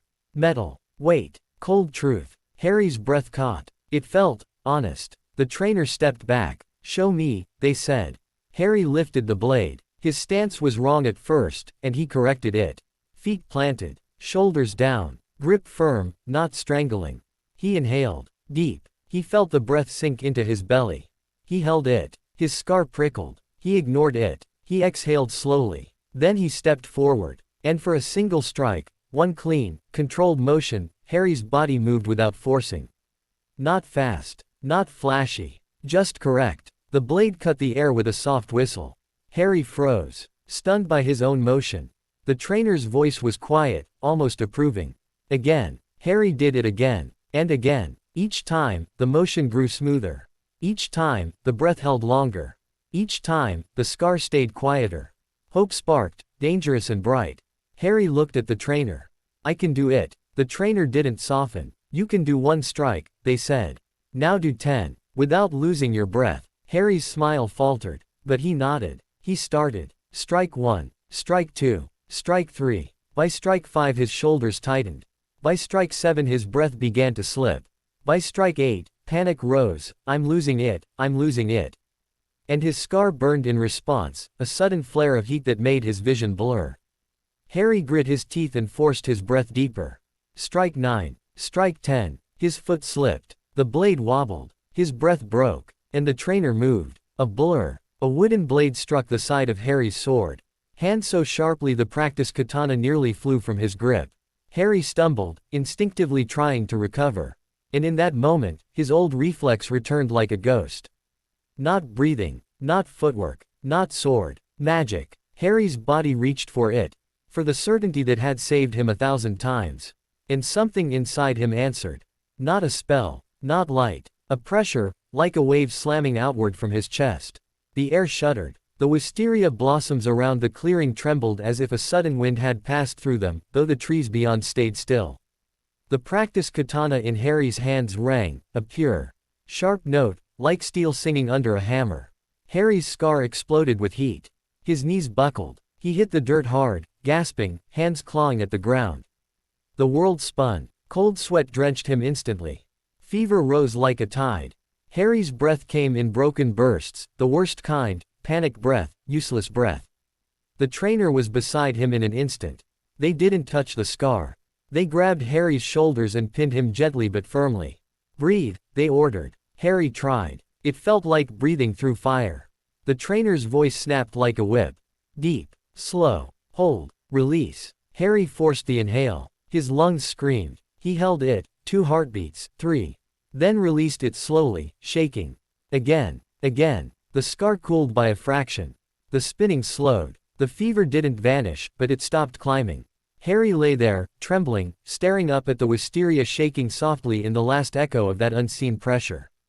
The trainer's mask hovered above him. For a long moment, they said nothing. Then, quietly, like admitting something they hadn't wanted to admit, the trainer spoke. "So," they said, "your old power is not dead." Harry swallowed, throat raw. "It's sealed," he whispered, voice shaking. "It doesn't listen." The trainer's voice remained calm. "It listened," they said. "To fear." Harry's stomach twisted. The trainer leaned closer. "You cannot rely on that," they said. "Not here. Not like before." Harry's eyes burned, frustrated and frightened at the same time. I wasn't trying to." "I know," the trainer said. Their tone sharpened. "That is why it is dangerous." Harry's fever haze made the truth feel sharper, crueler. His magic wasn't a tool anymore. It was a wound that flared when he panicked. A spark that could betray him. Or attract something worse. The trainer stood. They looked toward the wisteria line as if listening to a sound Harry couldn't hear. Then they spoke without turning back. "Tonight," they said, "you will not sleep." Harry's eyes widened. "What?" The trainer's calm mask turned toward him. "Tonight," they repeated, "you will learn to key your breath, even when your curse screams." Harry swallowed hard, the fever still pulsing under his skin. Outside the clearing, beyond the wisteria, the forest waited like a mouth. And Harry's SCAR, quiet for now, throbbed like it already knew the night was coming. Harry didn't sleep. The trainer made sure of it. When the sun fell and the mountain turned black, they didn't send him to the futon. They didn't give him tea. They didn't offer comfort. They took him to the edge of the wisteria line and made him stand where the safety ended and the world began. "Breathe," the trainer said. Harry's teeth chattered in the cold. His wrist ached. His scar pulsed like an irritated heartbeat, faintly hot even under the wisteria's sweet scent. "I am breathing," Harry snapped, then immediately regretted the tone. The trainer didn't react. Their mask didn't change. "You are inhaling," they corrected. "That is not the same." Harry swallowed down the frustration and forced his breath deeper. The forest beyond the blossoms was a wall of darkness. Somewhere out there, something had walked close enough to make his scar scream, and then left a dead trainee like a dropped letter. The trainer's voice stayed steady. "Your curse will try to control you," they said. "It will demand attention. It will offer power. It will offer panic." Harry's scar flared hot, almost as if it understood the accusation. Harry clenched his jaw. "It doesn't offer power. It offers pain." The trainer crouched beside him, so close the wisteria petals brushed their shoulders. "Pain is power if you let it decide your choices," they said. Harry didn't have an answer. He only had breath. So he breathed. Intent. Steady. Focus. Present. Motion. Controlled. Release. Clean. He repeated it until the tea rumbling in his hands slowed and the heat in his scar became a distant ember instead of a fire. The trainer watched him for a long time. Then they said, quietly, "Good." That single word hit harder than any praise ever had. Harry looked up. "Is that it?" The trainer's masked face tilted. "No," they said. "Now you do it when I try to kill you." Harry's stomach dropped. "What?" The trainer stood and drew a wooden blade. Harry's breath hitched. The trainer didn't announce it. Didn't count down. They simply stepped forward, and struck. Harry barely raised his practice sword in time. Wood slammed into wood, the impact jolting up his arms. Again. Again. The trainer attacked like the night itself, relentless, cold, patient. Harry blocked, stumbled, recovered. His breathing tried to break. His scar surged hot in response, as if it could smell his fear and wanted to feed it. Harry forced the breath down into his belly. Held it. Released it slowly. The trainer's strikes didn't slow. Harry's arms burned. His shoulders screamed. His lungs felt too small for the air he demanded. His scar flared. And Harry felt that old reflex claw up through him, desperate and familiar. Magic. Just one spell. Just. The trainer's blade snapped toward his throat. Harry's body chose before his mind could. He didn't reach for magic. He breathed. Deep inhale. Hold. Release. And he oved, feet sliding into a pattern that felt strange and right at the same time, like drawing a shape on the ground with his steps. The trainer's strike missed by a fraction. Harry's sword came up in a clean arc, defense turning into counter without the frantic scramble he'd used before. The trainer paused. Just a pause. But it was enough to make Harry realize something. His breath had stayed intact. His scar was still hot. But it wasn't steering him. The trainer stepped back and lowered the wooden blade. You understand now, they said. Harry panted, sweat cold on his neck. Understand what? The trainer tapped Harry's chest with 2 fingers. That you can choose, they said. Even when the curse screams. Harry's hands shook, but this time the shaking wasn't helplessness. It was. As the aftermath of winning something small and vital. The trainer turned toward the hut. Tomorrow, they said, you leave. Harry blinked, breath catching. Leave where? The trainer looked over their shoulder. To see if you deserve a blade. They didn't escort him down the mountain. They didn't give him a speech. They simply handed him 3 things at dawn. A plain cloth wrap of food. A small gourd of water. And a short, worn Nichiren blade, basic, unadorned, like a tool issued to someone who hadn't earned beauty yet. Harry stared at the sword. It was heavier than he expected. Cold, honest. The trainer's voice came quietly. This is not yours, they said. This is borrowed. Harry swallowed. Borrowed until when? Until you return alive, the trainer replied. Harry's throat tightened. And if I don't? The trainer didn't answer. They didn't need to. Harry bowed awkwardly, more a reflex than understanding, but he meant it. Thank you, he said. The trainer's mask tilted slightly. Then they placed a hand, briefly, on Harry's shoulder. A touch so rare it felt like a mark. Remember, the trainer said. Breath first, fear second. Harry nodded. He turned and started down the path alone. The wisteria thinned behind him. The mountain opened up into forests, roads, small villages that watched him pass like he was a rumor.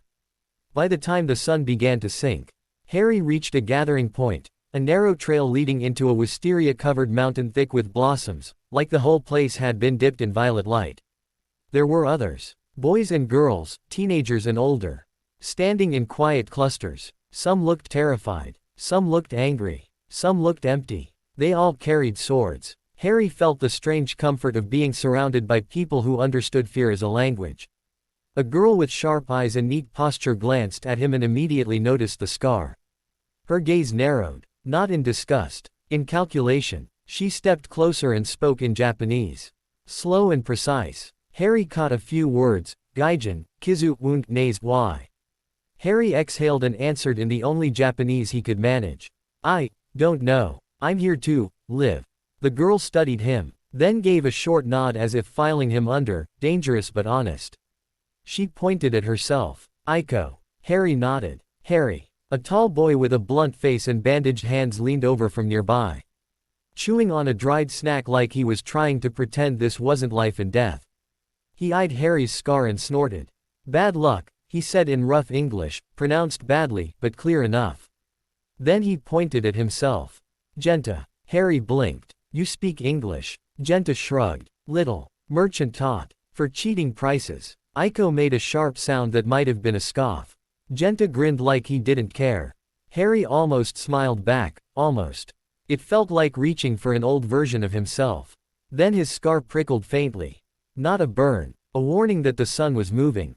Harry looked up at the sky, watching daylight thin into gold. The wisteria blossoms around them looked peaceful. That's what made it worse. A pair of corps attendants, young women, in matching uniforms, stood at the front. Their faces were calm in the way the trainer's mask was calm. One of them spoke to the group, voice carrying. Harry didn't understand most of it, but he yooned. Stood enough when she pointed toward the wisteria mountain and then made a slicing motion at her throat. Final selection. 7 nights. Survive. Aiko translated quietly, not looking at Harry when she spoke. Demons inside, she said.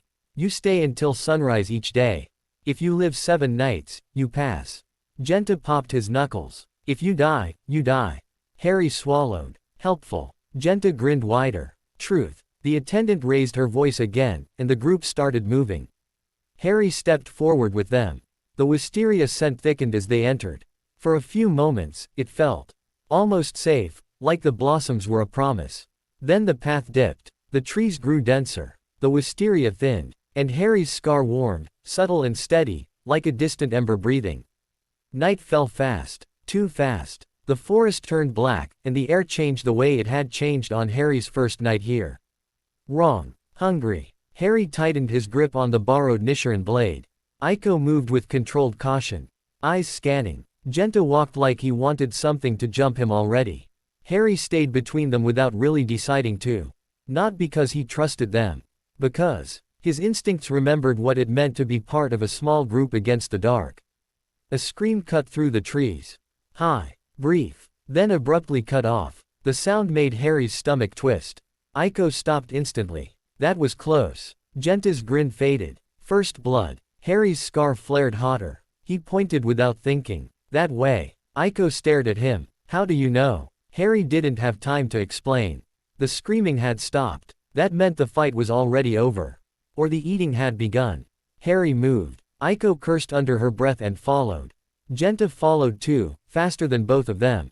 Like he'd been waiting for permission to become real. They burst into a small clearing. Lantern light, dim, dying, flickered from the ground. A boy lay on his back, eyes wide, mouth open like he'd tried to breathe and failed. A demon crouched over him, pale hands stained dark. It looked up slowly. Its eyes were too calm. Its smile was too practiced. It spoke in Japanese, voice soft and mocking. Aiko's breath hitched. Genta lifted his sword. Harry's scar burned so hot it almost made him dizzy. The demon's gaze slid to Harry's forehead and paused. Not recognition like the one in the forest. Curiosity. Like a rat smelling a new kind of poison. Harry forced his breathing down into his belly. Intent, steady, focus, present, motion, controlled, release, clean. The demon moved first. Fast. Aiko tried to step in, her blade rose, too slow. Genta lunged, raw strength, fast but sloppy. Harry saw the line of death like a thread pulled tight, the demon's claw aimed for Genta's throat. Harry didn't think. He breathed. Deep inhale, hold, release. And his feet moved in that strange pattern again, the one he'd used against the trainer. Not a spell, not magic, a shape, a sigil drawn with steps. Harry slid into the space between demon and Genta, blade angled. The demon's claws raked toward him. Harry met it with steel. The impact rattled his arms, but the Nichiren blade held. Harry's breath stayed steady. His scar screamed. He refused to answer it. Aiko's voice snapped. Water breathing, first form.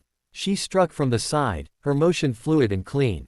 The demon twisted away, barely avoiding decapitation, laughing softly as it danced back. Genta growled and swung again, heavier this time, forcing the demon to keep moving. Harry's pulse hammered. 3 humans against 1 demon. And still it felt like the demon was playing. Harry watched the demon's footwork and realized something with cold clarity. It wasn't afraid. Not of their swords. Not of their numbers. Not of death. It had confidence like a creature that had killed this way 100 times. Aiko's breath tightened. Harry saw it happen before she did, the moment her fear cracked her rhythm. Her shoulders rose. Her stance stiffened. And the demon smiled. It darted toward her. Harry's scar flared like a warning bell. Harry moved again, breath cutting through panic. He stepped into his pattern. 1, 2, 3. A clean arc of steel, not flashy, not powerful, but perfectly timed. The blade caught the demon's arm and sheared it off. The arm hit the ground with a wet thud. The demon screamed, real pain this time. Its face warped, fury replacing amusement. The severed arm twitched. Then the stump began to heal, flesh knitting like nightmare thread. Harry's stomach lurched. It heals. It heals fast. Aiko stared at the regenerating arm, horror widening her eyes. Genta swore and charged. Harry grabbed Aiko's sleeve and yanked her back. Breath, Harry hissed, half English. Half whatever Japanese he could force out. Breathe. Aiko blinked, chest trembling. Then she forced a deep inhale, held it, released it slowly. Her posture reset. The demon's eyes narrowed at Harry. It spoke again, and this time the tone wasn't amused. It was annoyed, like Harry had ruined the fun. Harry's scar burned hotter, so hot it felt like his skull might crack. And with that heat came a flash, brief, sharp, like a memory that wasn't his. A man's pale hand resting on a shoulder. A voice murmuring approval. A name in the dark. Muzan. Harry's breath faltered. Just a fraction. And his scar surged like it sensed weakness. The demon lunged. Harry forced his breath back into control.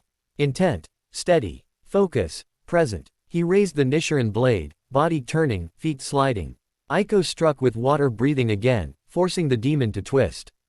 Genta slammed in from the other side, his blade biting deep into the demon's ribs. The demon shrieked, furious now. Movements less playful, more savage. It went for Genta's eyes. Harry stepped in. He drew his pattern again, carving it into the ground with footwork and breath. And he swung, clean, controlled. Committing fully. Not a spell, a decision. The blade sliced through the demon's neck. For a heartbeat, nothing happened. Then the demon's head slid off its shoulders and hit the dirt.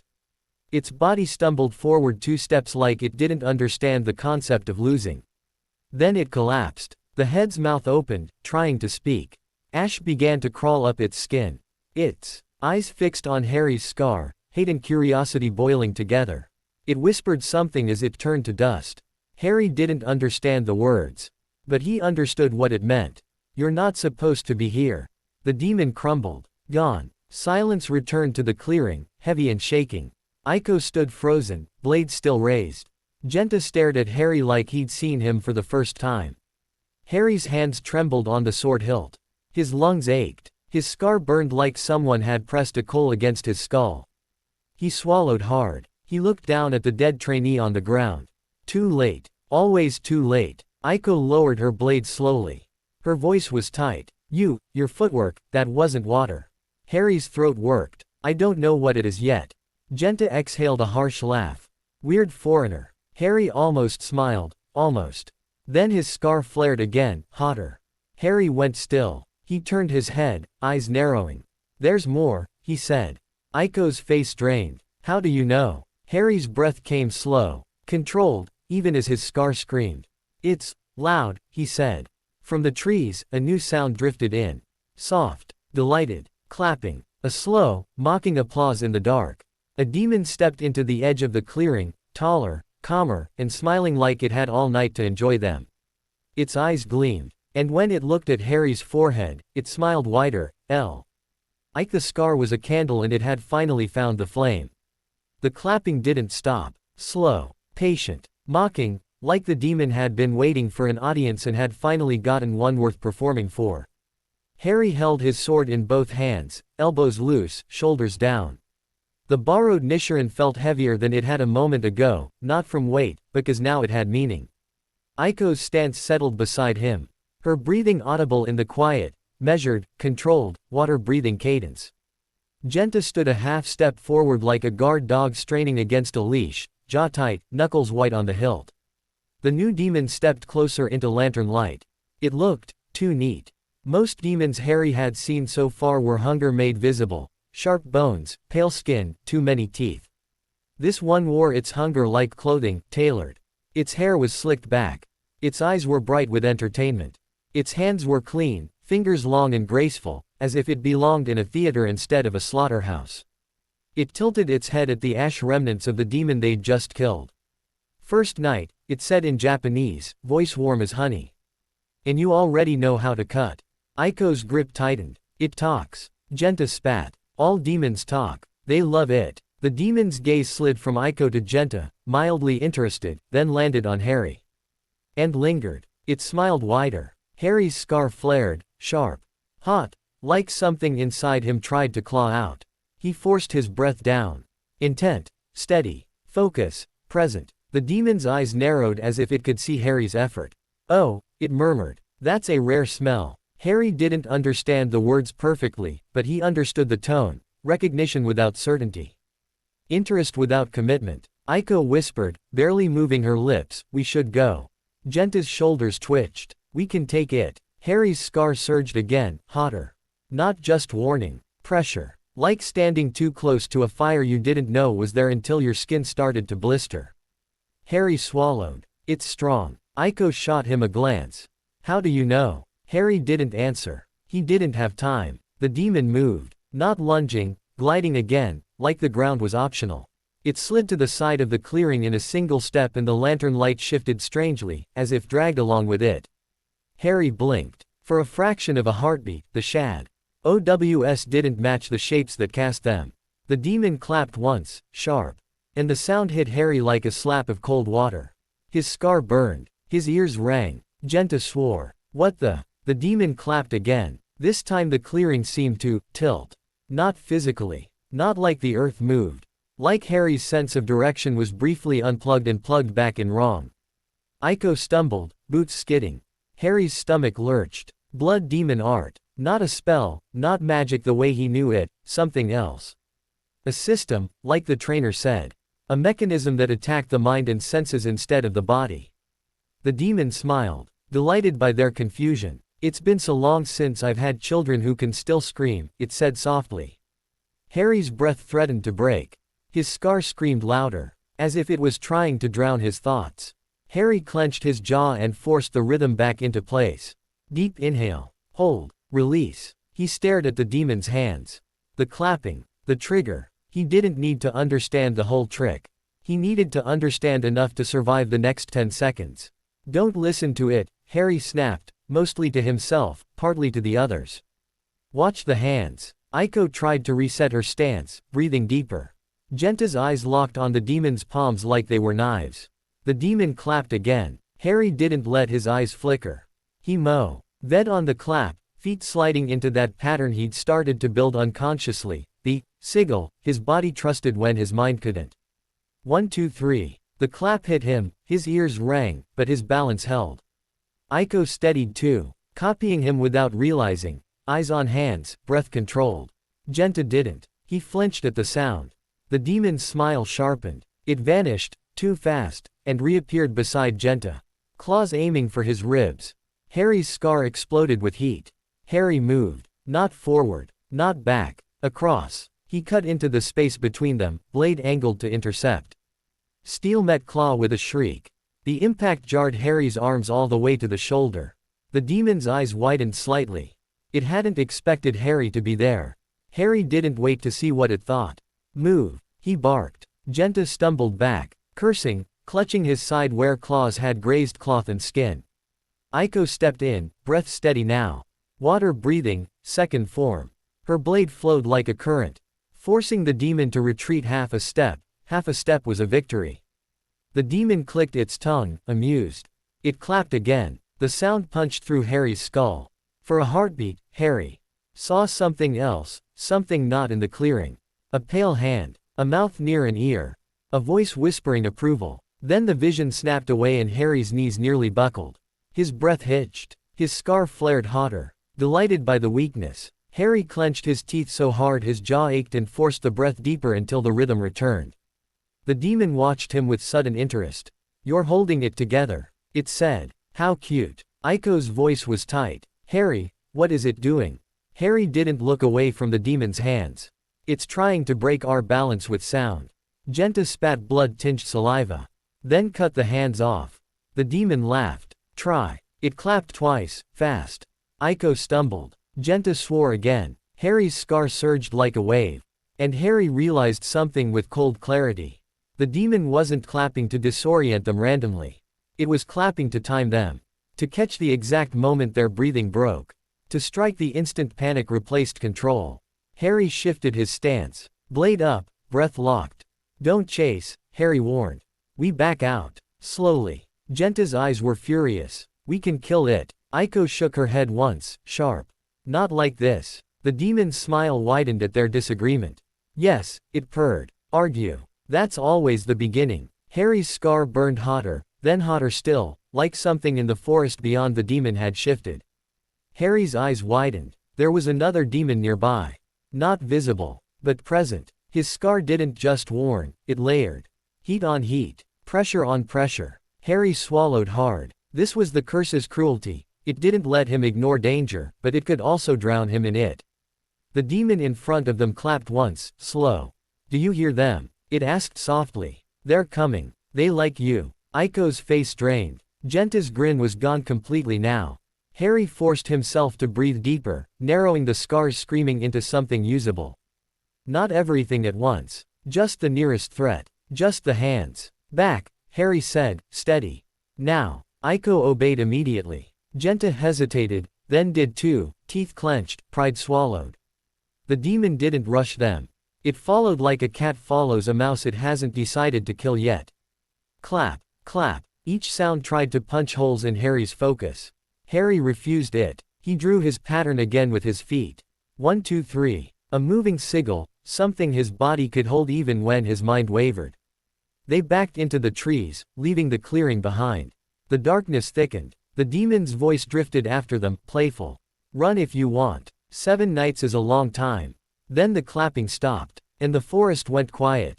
That was worse, because quiet meant listening. Harry's scar stayed hot, not screaming anymore, just waiting. Aiko whispered, "Where do we go?" Harry's throat tightened. "Somewhere open. Somewhere we can see." Genta scoffed weakly. "Open means exposed." Harry glanced at him. "Trees mean ambush." Genta didn't argue. They moved. Carefully. Quietly. Breathing measured. Harry tried to hold total concentration as they walked. It wasn't constant yet, his focus slipped every few minutes. And each time it slipped his scar flared like punishment. But he got it back. Again and again. The trainer's voice echoed in his head, breath first. Fear second. They found a rocky slope where the trees thinned and moonlight painted the ground silver. It wasn't safe, but it wasn't a throat-tight corridor either. They stopped, backs to a boulder, blades ready. Minutes passed. Nothing. Genta's breath came out in a harsh whisper. "It's playing." Harry nodded, not trusting his voice. Aiko's eyes flicked to Harry. "That demon, it looked at your scar like it mattered." Harry's jaw tightened. "It does." Aiko didn't press. She just nodded once, like she'd accepted that this world was full of things you couldn't explain quickly. A distant scream tore through the night again. Then another. Then a choking silence that made Harry's stomach twist. Aiko flinched. "They're dying." Genta stared into the dark. "We can't save everyone." Harry's hands tightened on his sword. In his old world, he'd tried anyway. In this world, trying wrong got you killed and got others killed with you. Harry hated that lesson, but he remembered the trainee's body at the mountain. The message. The cost. He forced his breath steady. "Then we save who we can," Harry said quietly. The first sunrise felt unreal. Light seeped into the forest like a cautious animal, touching leaves and stones gently. Birds began to call. The air warmed by degrees. Harry watched shadows retreat and felt his scar cool as if something had been driven back into a cage. Aiko exhaled, like she'd been holding her lungs all night. 1. Genta's voice was rough. 6 more. Harry didn't answer. His throat was too tight.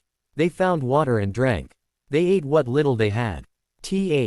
And they moved again because staying still felt like inviting the clapping demon to find them. Day inside the selection mountain wasn't peaceful. It was a waiting room. Demons didn't burn away here in daylight, most of them simply hid. Crawled into holes. Burrowed into the earth. Pressed themselves under rocks. Found shade and sat with their hunger coiled like a rope. Harry's scar stayed warm even in sunlight. Not near burn. Just a constant reminder that the monsters weren't gone. They were only patient. They found 2 more trainees by midday, both exhausted, both blood-streaked, eyes wide with shock. One had a torn sleeve and a shaking hand. The other carried a sword like it weighed 100 kilograms. Aiko spoke to them quickly. The trainees stared at Harry, then at his scar, then at his sword. One of them whispered something, Gaijin, Kizu, and then another word Harry didn't catch, spoken like a superstition. Harry didn't care. He only cared that they were alive. They formed a shaky group of 5. Not friends. Not yet. But a group meant eyes in more directions, breaths that could warn each other, blades that could cover mistakes. Night fell again, and the forest sharpened. The demons came out like hunger wearing skin. The group fought twice before midnight, 2 weaker demons that rushed recklessly, killed fast by coordinated strikes. Harry didn't feel heroic. He felt like a man shoving his hands into a meat grinder and trying to pull out something that still lived. He kept breathing. He kept moving. He kept drawing his footwork pattern when panic tried to break him. Then, around the darkest hour, when the moon hung high and cruel, the clapping returned. Not close. Far. A slow echo traveling through trees. Clap, clap, clap. The group froze. One trainee whimpered, unable to stop it. Harry's scar flared hard. He swallowed, forcing breath into control. Aiko's eyes widened. "It found us." Genta's jaw clenched. "Good. We kill it this time." Harry shook his head once. "It's not alone." "How do you?" Harry didn't answer. He couldn't explain how the scar made his blood feel like it was vibrating. He just said the truth. "It's guiding others." As if to prove him right. The forest answered with soft movement, multiple sets of footsteps, too light for humans, circling. Aiko whispered, "We're being herded." Harry's chest tightened. "Herded? Like cattle?" The clapping demon wasn't hunting them. It was controlling them. Harry forced breath into his belly and searched for a choice that wasn't death. Retreat. Into trees. Ambush. Hold here. Surrounded. Move toward open ground. Exposed, but visible. Harry looked up at the slope ahead, rocky, bare, moonlit. A narrow ridge that would force anything approaching to come from fewer angles. Not safe, but less hopeless. Up, Harry said. We go up. Genta hesitated. That ridge is a killing ground. Harry met his eyes. So is here. Aiko nodded instantly. Move. They ran. Not sprinting blindly, moving with controlled breath, feet careful, blades ready. The clapping grew louder. Clap, clap. Harry's scar burned. A demon leapt from the right, thin, feral. Harry cut it down with a clean neck strike. Breath steady, not letting fear steal rhythm. Another demon lunged from behind. Genta slammed it away, heavy and brutal. They reached the ridge and formed a line instinctively, backs to stone. Eyes scanning the dark. Then the clapping demon appeared below, stepping into moonlight as if onto a stage. It smiled. How industrious, it said. It lifted its hands. Clap. The sound hit them like a wave. One trainee stumbled and nearly fell off the ridge. Harry's scar screamed so hard his vision sparked white. He swallowed bile and forced breath through the pain. Deep inhale. Hold. Release. He could feel the demon's trick trying to hook into his senses. He couldn't stop it completely. But he could resist it long enough to act. Harry's gaze locked on the demon's palms. Don't close your eyes, he snapped to the group. Don't listen, watch. Aiko's breathing sharpened, water style steadying her. Genta snarled and planted his feet like he was daring the world to move him. The clapping demon's smile thinned. It clapped twice, fast. Harry's scar flared. The ridge tilted in his senses. Moonlight seemed to smear, but Harry kept his balance. By committing fully to his pattern, feet stepping the same way every time, like the ground itself was a page and he was writing a line that refused to change. 1, 2, 3. He moved. He pointed with his blade. Aiko, cut the hands. Aiko didn't question. She breathed in, deep. Water breathing, third form. She launched forward, a flowing strike aimed for the demon's wrists. The clapping demon's eyes widened. It stepped back, too late. Aiko's blade sliced through one hand. The severed hand hit the ground. The demon screamed, real anger now. Its blood sprayed dark, and for a heartbeat Ari felt something twist behind his scar like a door rattling on its hinges.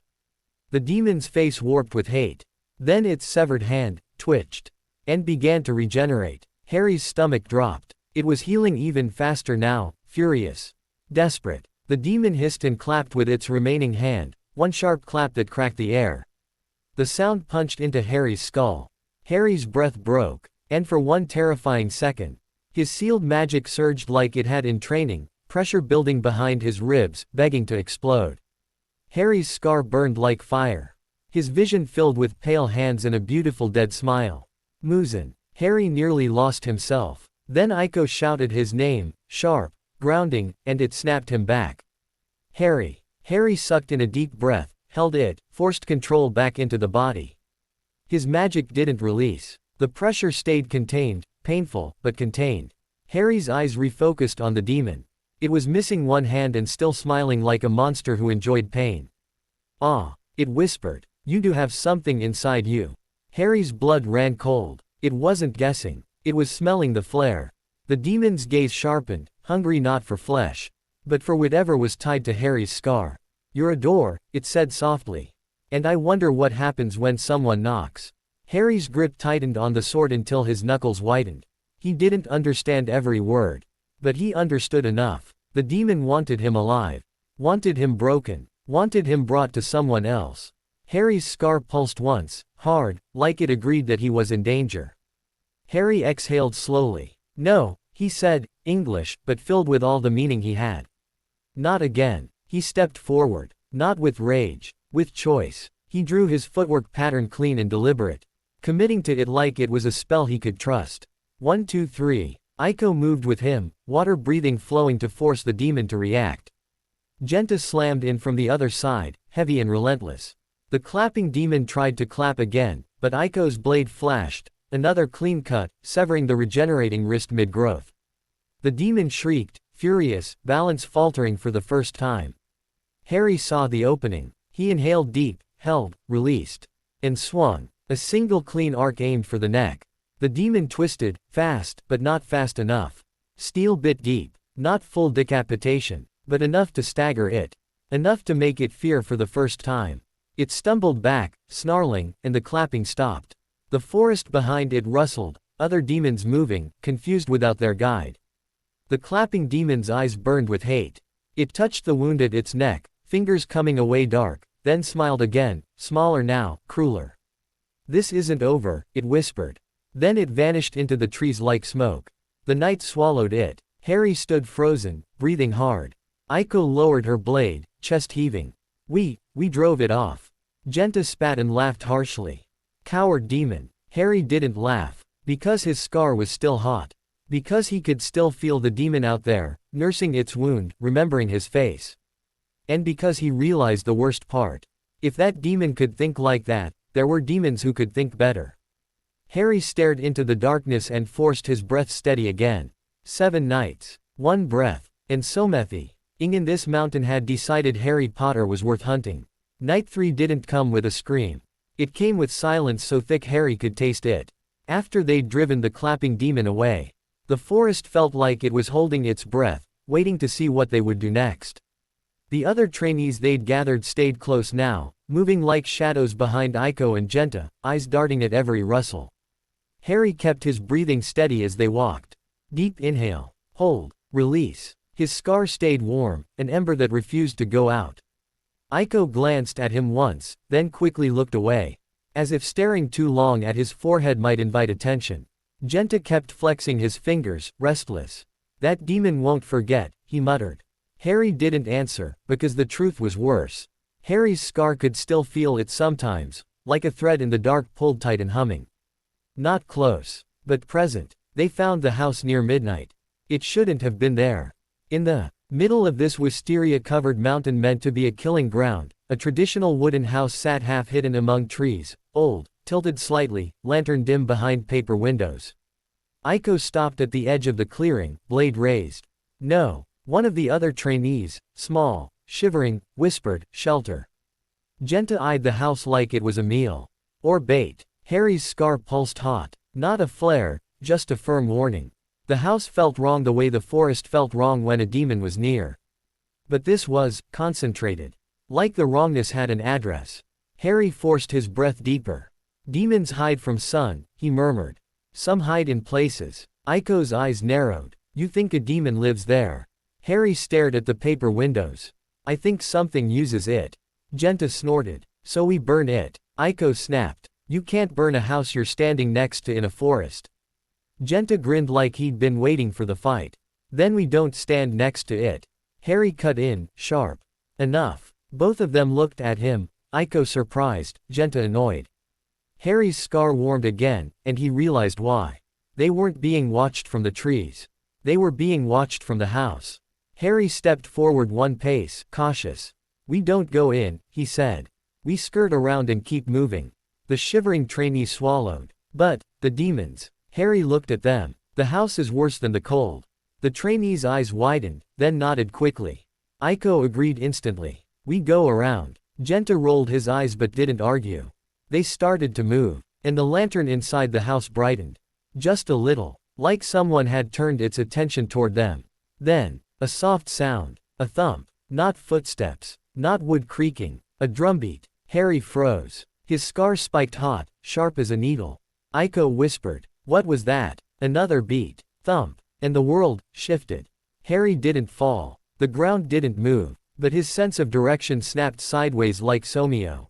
Nay had grabbed the back of his skull and turned it. The trees that had been behind him now felt like they were to his left. The clearing's edge was wrong. Harry staggered 1 step, instinctively, and caught himself before panic could break his breath. Deep inhale. Hold. He looked around. Genta was suddenly 3 meters away instead of beside him. Aiko was closer than she had been, too close. One of the other trainees had disappeared. Not run off. Just gone. Aiko's voice went tight. "Where?" Another drumbeat. Thump. And the air folded like paper. Harry blinked and the house was no longer behind them. It was in front of them. Right in front. The clearing had rotated around them like a stage. Genta swore. What trick is this? Aiko's breath sharpened. Blood demon art. Harry's scarf flared hard. And for a split second, he understood. The house wasn't shelter. It was a weapon. The front door slid open by itself. Inside was darkness and the faint smell of old wood and stale sweetness. Aiko's stance tightened. We leave. Another drumbeat. Thump. The clearing's edge rippled, and the trees behind them looked farther. Not physically. Like a hallway had been placed between them and escape. Harry swallowed. He could feel it in his scar. The demon was pulling strings. Genta lifted his sword. Fine. We cut our way through. Harry stared at the open door. If they didn't enter, the demon could keep twisting the space around them until they were separated and picked off. If they did enter, at least they could see the walls. At least they could find the source. Harry exhaled slowly. We go in together. No one breaks the line. Aiko shot him a look. Are you sure? Harry's scar pulsed. He wasn't sure of anything. But he knew one truth from too many battles. A trap was worse when you pretended it wasn't. Yes, he said. Together. Genta grinned, fierce. Finally, they stepped over the threshold. The house swallowed them. Inside, the air was colder than outside. The hallway stretched ahead, paper walls on both sides, lanterns dim and flickering as if they were tired of being alive. Harry's scar kept burning, constant now, like standing too close to a stove. Aiko whispered, stay close. Genta muttered, if something jumps, I cut. Harry kept his breath steady and tried to think like Hermione would. What's the mechanism? The drumbeats mattered. Each beat caused a shift. So the demon's art likely triggered on sound, on rhythm. Like the clapping demon's hands. Only this wasn't disorientation. This was space. A corridor opened into a room. The floor was covered in old tatami mats. A single hanging scroll swayed gently. On the wall was a large drum, painted with a symbol that looked like an eye. Harry's stomach tightened. Aiko hissed. Don't touch it. Genta stepped forward anyway. I'll cut it. Harry grabbed his sleeve. Wait. Genta glared. What? Harry's scar pulsed, and with it came an ugly, instinctive certainty. If you strike the wrong drum, you might strike yourself out of the room. He swallowed. We find the demon first. Then we break the trick. Another drumbeat echoed, deeper now, closer. Thump. The room rotated. Harry's eyes widened as the walls shifted like sliding paper, doors appearing where there hadn't been doors, corridors stretching where there had been solid wall. The group split in an instant. Not by choice. By architecture. Aiko was pulled to the left corridor, her hand reaching for Harry. Genta was shoved right, cursing. The two other trainees were swallowed by a door that slid shut like a mouth.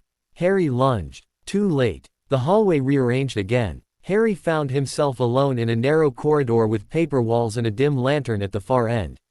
His scar screamed. His breath tried to break. Harry forced it down. Deep inhale. Hold. Release. Okay, he whispered, voice shaking. Okay, same rules. Same rules. Don't panic. Don't. A drumbeat. Thump. The lantern flickered brighter. And Harry realized the sound wasn't coming from one place. It was coming from inside the walls. Like the house itself had a heartbeat. Harry's grip tightened on his Nichiren blade. He moved forward. Quiet. Controlled. He placed his feet carefully, 1, 2, 3, committing to his pattern so his body had something stable even if space lied. At the next corner, the corridor opened into another room. More drums. 3 this time, mounted on different walls. Each painted with a different symbol. Harry's scar burned hotter when he looked at the middle drum. He stared at it. A thought. Sharp and unwelcome. That one matters. He didn't know why he knew. He just did. He stepped in, and a demon dropped from the ceiling like a spider, limbs too long, mouth stretched into a grin. Harry swung instinctively, blade catching its shoulder. It hissed, not wounded badly, but offended. It lunged again. Harry's scar flared, warning him half a heartbeat before the demon moved. He breathed. Deep inhale, hold, release. And he shifted into his footwork pattern, cutting as he moved, not chasing speed, chasing timing. The demon's claws raked air. Harry's blade found its neck. Not clean. Not yet. The demon twisted, laughing, slipping away like oil. You're the special one, it purred in broken, taunting Japanese. I can smell it. Harry's throat tightened. I'm not special. The demon grinned wider. That's what makes it fun. It sprang again. Harry's breath stayed steady. He didn't let anger break it. He stepped. 1, 2, 3. And suddenly the pattern clicked in his body like a lock turning. His sword arm moved with it, not forced, not frantic. Clean. Controlled. Harry cut upward in a precise angle he hadn't practiced consciously, but his body understood it like a wand motion translated into steel. The demon's head separated. It fell and crumbled into ash before it hit the floor. Harry stood frozen for a heartbeat, chest heaving. His scar cooled slightly, like killing the demon had removed a weight. He swallowed hard. That strike had been different. Not stronger. More certain. Like a line drawn neatly instead of scribbled. Harry whispered, almost unwillingly, that was. A name rose in his mind, because names helped make chaos manageable. Sigil breathing, he murmured, breath shaking. First form. He stared at his feet. At the invisible shape his steps had traced. Marked line / He didn't know if the world accepted that name. But he did. And in a world that shifted around you, belief in your own method mattered. A scream echoed through the house. Aiko. Harry's scar flared, pulling him like a hook. He ran, controlled running, breath steady, feet patterning even as panic tried to claw up. Drumbeat. Thump. The corridor shifted sideways. Harry skidded, caught himself, and forced breath deeper. He watched. Listened. Not for words, for rhythm. Every shift was a beat. So, if he could predict the beat. He moved on the pause between beats. He reached a room where paper doors shook as if something slammed against them. Aiko. He shouted. A drumbeat slammed. Thump. The door slid open. Aiko stumbled through, blood on her sleeve, eyes wide, breathing ragged. Behind her, a demon crawled forward, shorter than the others, but fast, mouth split wide. Harry stepped in front of her. He breathed. Deep inhale. Hold. Release. He drew his pattern. 1, 2, 3. Sigil breathing. First form. Marked line / His blade took the demon's neck clean. It turned to ash mid-fall. Aiko stared at him like she didn't recognize him. Then she exhaled hard, forcing her breath to settle back into water's rhythm. Your footwork, it's stabilizing you. Harry's scar pulsed hot. Yeah, Harry said tightly. Because the house is trying to break our balance. Aiko's eyes snapped to the drums. So we break the drums. Harry shook his head. Not randomly. Aiko clenched her jaw. Then how? Harry's scar burned hotter, and with it came a sensation like pointing. He looked at the middle drum again. The one that had made his scar spike. That one, he said. Aiko blinked. How do you know? Harry swallowed. I don't. I just feel it. They didn't have time to argue. A drumbeat thundered. Thump. The room rotated again, and the walls began to slide. Aiko grabbed Harry's sleeve. Now. They moved together, breath controlled, timing their steps between beats like dancers trying not to slip on an invisible floor. They reached the center drum. Harry raised his blade, and hesitated, because his scar burned in a different way now. Not warning, not pressure. A memory flash, a pale face, eyes like a knife, a smile that didn't belong to anything alive. Muzin. Harry's breath hitched. Aiko's hand tightened on his arm. Harry forced breath back in. Deep inhale, hold, release. He swung. The Nichiren blade split the drum. The sound that came out wasn't wood cracking. It was like a throat being cut. The house shuddered. For a heartbeat, everything froze. Then the corridors screamed into motion, doors sliding, walls twist. Like the demon had lost control and the house was thrashing. Aiko grabbed Harry. Run. They ran through a corridor that rearranged itself mid-step. Harry kept the pattern under his feet like a lifeline. 1, 2, 3. A drumbeat hit, weak now, irregular. Thump, thump. The rhythm was breaking. Good. They burst into a room and found Genta there, bleeding from a cut above his eyebrow, sword raised, breathing hard. He blinked when he saw them. About time. Aiko snapped, are you alive? Genta barked a laugh. Obviously. Harry's scar flared again. Not from the house. From something deeper. A new presence. The source. Aiko's eyes widened. It's coming. The air in the room thickened. Then the wall, paper and wood, split open like it was soft, and the demon stepped through. Not crawling. Walking. Confident. It was built strangely, muscles too defined, skin too pale, eyes too bright. On its body, embedded like ornaments, were drums. One on its shoulder. One on its waist, one on its thigh. It smiled with theatrical pride. You broke my house, it said, voice almost cheerful. How rude. Aiko's stance lowered. That's it. That's the drum demon. Genta spat. Ugly. The demon's eyes glittered. And your dinner. It struck a drum on its shoulder. Thump. The room flipped. Harry felt gravity lie. For half a second, down, wasn't down. Genta stumbled. Aiko's breath wavered. Harry's scar screamed. Harry forced breath deep and locked into his footwork pattern even as the world tried to turn under him. He moved anyway. 1 2 3. The pattern didn't care what down was. It cared what Harry decided. The demon's eyes narrowed. Interesting. It struck another drum, faster. Thump thump. The room slid sideways like a puzzle box. Aiko was thrown toward a wall. She caught herself with a footstep, breath snapping back into water. Genta snarled and forced himself upright, stubborn. Harry's lungs burned, not from exertion alone, from fighting the house's lies. He knew he couldn't win by chasing the demon through shifting rooms.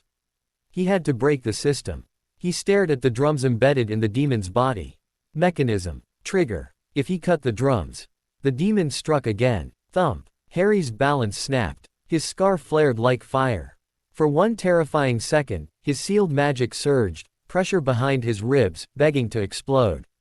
Harry gritted his teeth and forced breath down hard, like slamming a door on a screaming thing. Deep inhale. Hold. Release. Pain stabbed behind his eyes. He stayed human. He stayed present. Aiko shouted. Water breathing, fourth form. She flowed toward the demon, blade aiming for the shoulder drum. The demon laughed and struck its waist drum. Thump. Aiko's path redirected mid-step. She nearly crashed into a wall. Genta roared and swung anyway, brute force, trying to pin the demon's movement. The demon dodged like a dancer, smiling. You can't reach me, it purred. You can't even trust your feet. Harry's scar burned. Harry looked down at his feet. Then he smiled, small, grim. I can't, he whispered.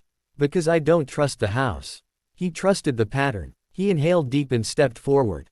Not toward where the demon was, but toward where it had to be between beats.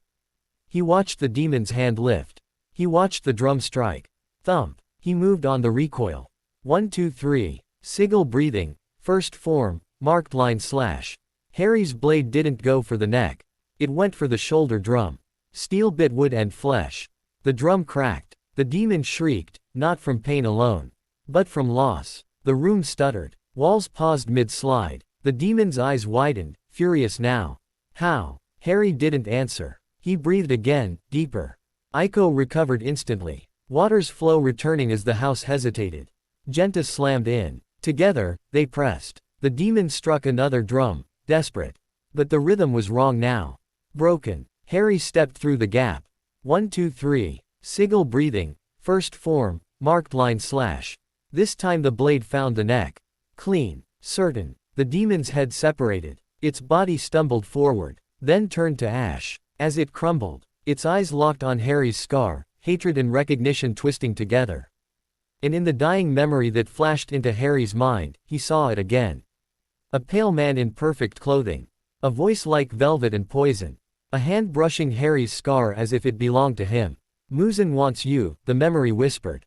Harry's breath caught. The house around them shuddered, then, stilled. The corridors stopped moving. The lanterns steadied. It became just a house again. Old wood. Dust. Silence. Aiko sagged against a wall, breathing hard. It's over. Genta wiped blood from his brow and laughed. Shaky. I hate houses. Harry didn't laugh. His scar burned, not screaming, but alive with the echo of that memory. Aiko looked at him, eyes sharp despite exhaustion. You saw something. Harry swallowed. Yeah. Genta frowned. What? Harry's voice was quiet. The Demon King knows I exist. Silence fell hard. Even Genta didn't have a joke for that. They left the house before sunrise. No one argued. They moved to open ground and waited, blades ready, eyes hollow. When dawn finally arrived, light spilled over the mountain like mercy. Harry felt his scar cool slightly. But not fully. Like something had shifted in the world and refused to shift back. Aiko sat with her back to a boulder, wrapping her arm with trembling fingers. How many nights now? Harry stared at the horizon. 3. Genta exhaled, long and rough. 4 more. Harry's lungs ached. His wrists hurt. His body felt like it had been wrung out and hung to dry. But he was alive. And he had something he hadn't had before. A name for his method. A first form. A way to fight when the world lied. Still, Harry couldn't shake the sensation that the clapping demon was out there too, listening, learning. The house demon had been a trap. But the real hunter was patient. And now it knew what Harry could do. By the fourth sunrise, Harry's hands had stopped shaking. Not because he wasn't afraid. Because fear had become familiar. Like a constant background noise you learned to breathe through. They moved during the day in short, careful bursts, finding water, finding shade. Finding high ground. They didn't talk much anymore. Talking wasted breath. Talking made you remember you were human, and remembering that in this mountain hurt.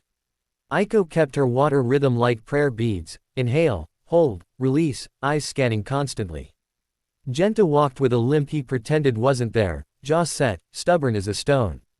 The two extra trainees they'd collected, one short and quiet, the other older with hollow eyes, stayed close like they'd realized the same thing Harry had. Alone, you died faster. Harry's scar stayed warm even under daylight. It never fully cooled, like the mountain itself had learned his name and wouldn't stop whispering it.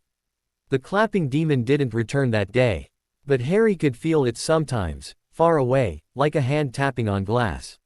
Listening, waiting. Night 4 came fast. The demons that night were weaker, hungrier, less clever, creatures that threw themselves at swords and died because they didn't know any better.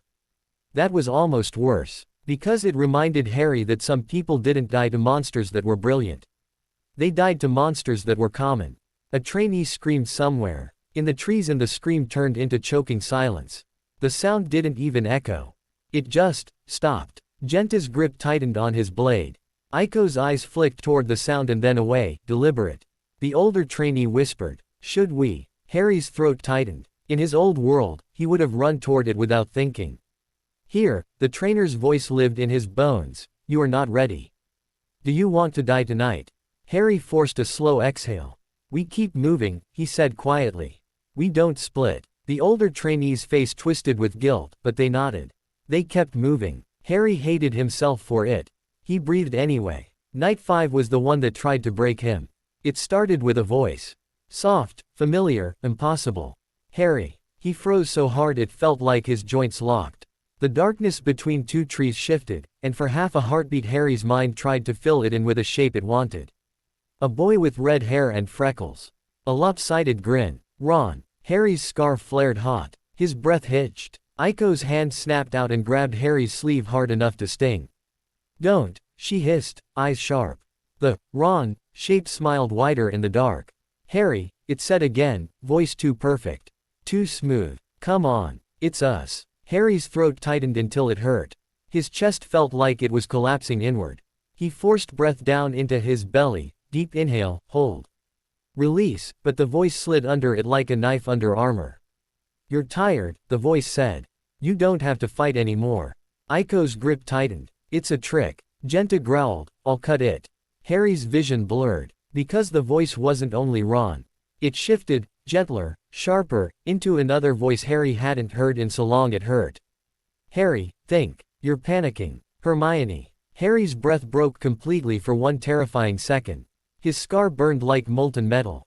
A pressure rose behind his ribs, his sealed magic waking like a cornered animal, desperate to explode. Harry clenched his jaw so hard his teeth ached and forced the breath back into place like slamming a door. Deep inhale. Hold. Release. The voice laughed. A pale demon stepped into moonlight, face too pretty, eyes too bright. Mouth smiling like it knew the shape of his grief. "Ah," it purred, "there you are." It wasn't showing him illusions. It was using his memory as a weapon.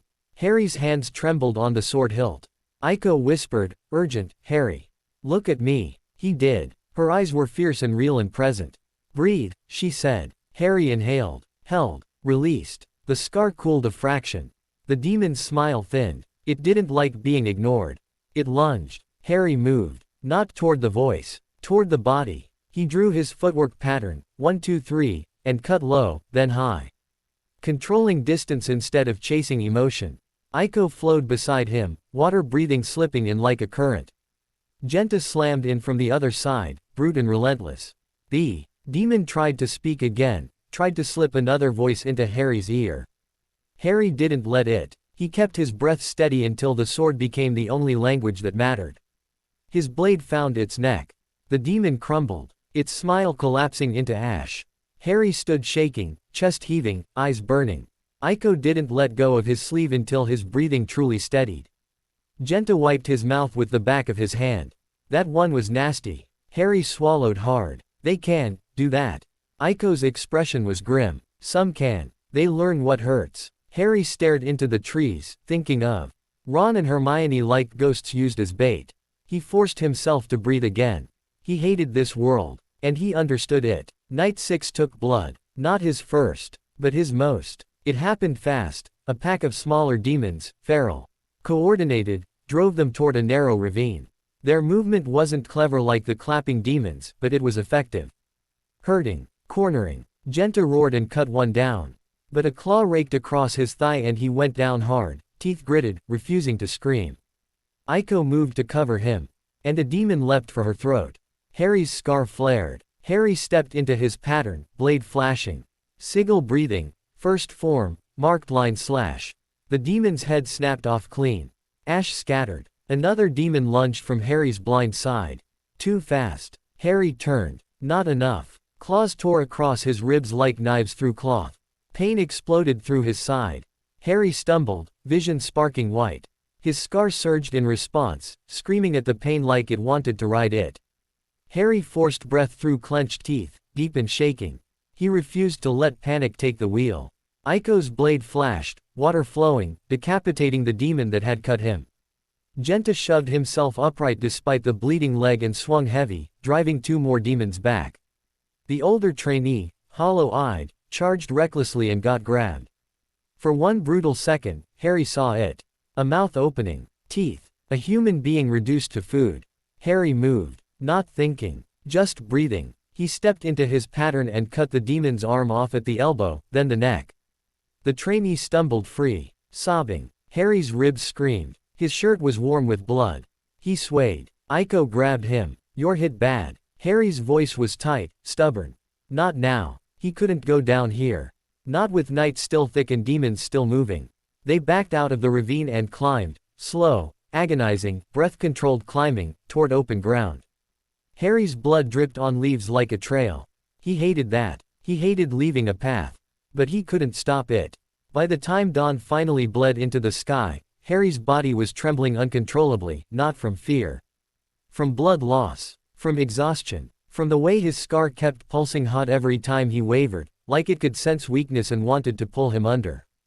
They found a rocky slope and collapsed there, backs to stone. Aiko wrapped Harry's ribs with shaking hands.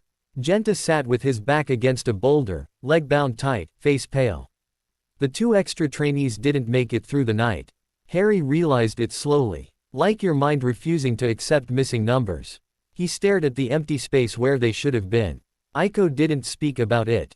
Genta didn't either. The silence said everything. Harry swallowed hard, throat tight. He couldn't save everyone. Not here. Not ever. He breathed anyway. Night 7 was the longest night of Harry's life. Because it didn't feel like a fight anymore. It felt like a final exam written in teeth. They moved slowly because Genta couldn't run. Harry couldn't run either, not without his ribs tearing open again. Aiko stayed between them in the dark. Water steady, eyes sharp even when fatigue made her blink too long. And somewhere out there, faint as a heartbeat in the trees. Clap, clap, clap.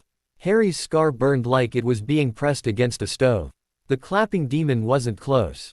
But it was present. It was keeping pace with them, letting other demons test them first, watching how they moved, how Harry breathed. How Harry's pattern held under pain. At one point, the forest fell so quiet Harry could hear his own heart. Then the clapping sounded once, sharp. Clap. The world tilted. Not as violently as before. Just enough to make Harry's injured body betray him. His foot slipped on loose stone. Pain flared across his ribs. His breath broke. His scar surged. And that pressure rose again. Sealed magic pushing like a fist behind his ribs, begging to explode. Harry's vision flashed white. A pale hand. A beautiful dead smile. Muzan. Harry stumbled, nearly falling. Aiko caught him, gritting her teeth. Harry, breathe. Harry forced the inhale. Held it, barely. Released it slow, shaking. The pressure didn't explode. It stayed trapped inside him like a monster behind a door. RRY tasted blood in his mouth from biting his tongue. The clapping demon laughed softly somewhere in the trees. Not close enough to see. Close enough to mock. Up, Harry rasped. We go up again. Genta's voice was rough. Always up with you. Harry almost smiled. Almost. They climbed toward the wisteria boundary because the only real rule of final selection was the cruelest one. You didn't win by killing every demon. You won by not dying until dawn arrived enough times.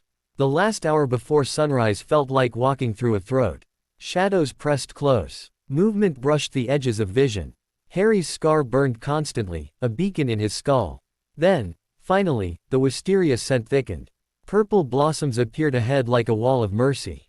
Harry's scar cooled a fraction the moment they crossed the line. He almost sobbed from relief. Almost. Because relief didn't mean safe.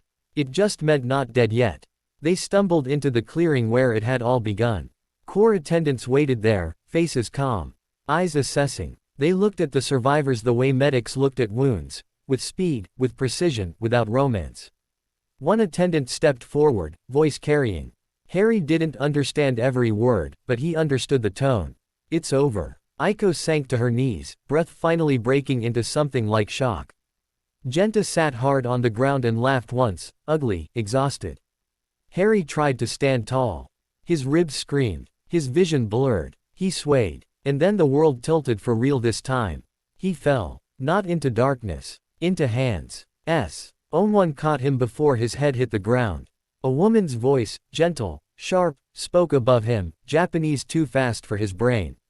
Harry forced his eyes open. He saw a white cloak with a butterfly pattern at the edge. He saw soft eyes that didn't match the steel in the voice.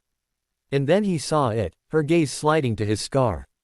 Not fear. Not superstition. Recognition. Like she had heard of this kind of wrong before. Harry tried to speak, but his throat wouldn't obey. The last thing he heard clearly before everything went distant was her calm, precise English, better than the doctor's, better than Shinya's. You're bleeding, she said. And you're burning. Harry's scar pulsed hot once. Like it resented being understood. Then the world went soft around the edges. He woke to warmth. Not the mountain's cold. Not the selection forest's hungry air. Warmth like clean bedding and sunlight filtered through paper screens. The smell hit him next. Herbs, antiseptic bitterness. And that same wisteria sweetness, but stronger, layered, everywhere. Harry blinked slowly. He was in a room with neat wooden beams and pale walls. A vase of wisteria sat by the window like someone decided to turn protection into decoration. His ribs were wrapped tightly. His shirt was gone, replaced by a loose robe. His wrist bandage had been changed, clean, firm, professional. He tried to it up and pain reminded him he was still human. He hissed and fell back. A shadow moved near the doorway. The woman from before stepped in. Butterfly patterned Howry. Calm posture. Eyes that look. Be kind until you realized kindness could be sharp too. She sat beside him like she belonged there. Good, she said softly. You woke up. Harry swallowed, throat dry. Where am I? She answered in English without hesitation. The Butterfly Estate, she said. A recovery house for injured slayers. Harry stared. I'm a slayer. Her lips curved slightly. You survived final selection. So yes. Officially. Harry's chest tightened with something he didn't have the strength to name. He'd made it. He'd lived. And the cost had followed him into daylight anyway. The woman's gaze slid to his scar again. Lingering a heartbeat too long. Harry's own hand twitched toward it instinctively. She noticed and spoke before he could. Don't touch it, she said gently. You'll focus on it. Then it will focus back. Harry froze. You know about it. I know about curses, she corrected softly. And I know about Muzan. Harry's scar pulsed hot at the name. He flinched. Her eyes narrowed slightly, not in anger. In assessment. So it's true, she murmured. You react. Harry swallowed hard. I don't want anything to do with him. She leaned closer, voice still calm. Most people who meet him didn't want it either. Harry's stomach twisted. She sat back and folded her hands neatly. Your body is damaged, she said. Your ribs, your blood loss, your fatigue. Your breathing is unstable because you keep forcing it only during combat. Harry frowned. That's the point, isn't it? Breath when you fight. The woman's gaze sharpened. No, she said. Breath always. Harry stared at her. She spoke like she was explaining something simple, something deadly. Total concentration constant, she said. Breathing that does not stop when you rest. When you walk. When you sleep. Harry's eyes widened. That's possible. She nodded once. It's how you heal faster, she continued. It's how you keep your mind from breaking when terror knocks. And it's how you keep, Veer that is, she glanced at his scar, from using your fear as a handle. Harry's throat tightened. So you want me to breathe constantly? I want you to live, she corrected. Harry stared up at the ceiling beams. Feeling suddenly tired in a deeper way. He thought of Ron's voice in the forest. Hermione's voice. Demons wearing memories like masks. He whispered, I'm tired of being chosen. The woman's expression softened, just a fraction. You're not chosen here, she said. Harry turned his head slowly. What? Her voice stayed gentle, but the truth in it was cold. The core does not care about destiny, she said. It cares about results. You lived. Others didn't. That's all. Harry swallowed hard. It hurt. But it was clean pain, not the messy kind. The woman stood. Rest, she said. Then we train your breath until it becomes your default state. Harry's voice rasped. And the scar. She paused at the doorway and looked back. That, she said quietly, is why you're here. Harry's blood ran cold. Because you want to watch me. Her eyes didn't deny it. We protect this place, she said. We protect our people. If you are a beacon, we need to know what you attract. Harry's scar pulsed hot. Offended. He forced a slow inhale. Held it. Released it. Fine, Harry whispered. Teach me. But I'm not anyone's leash.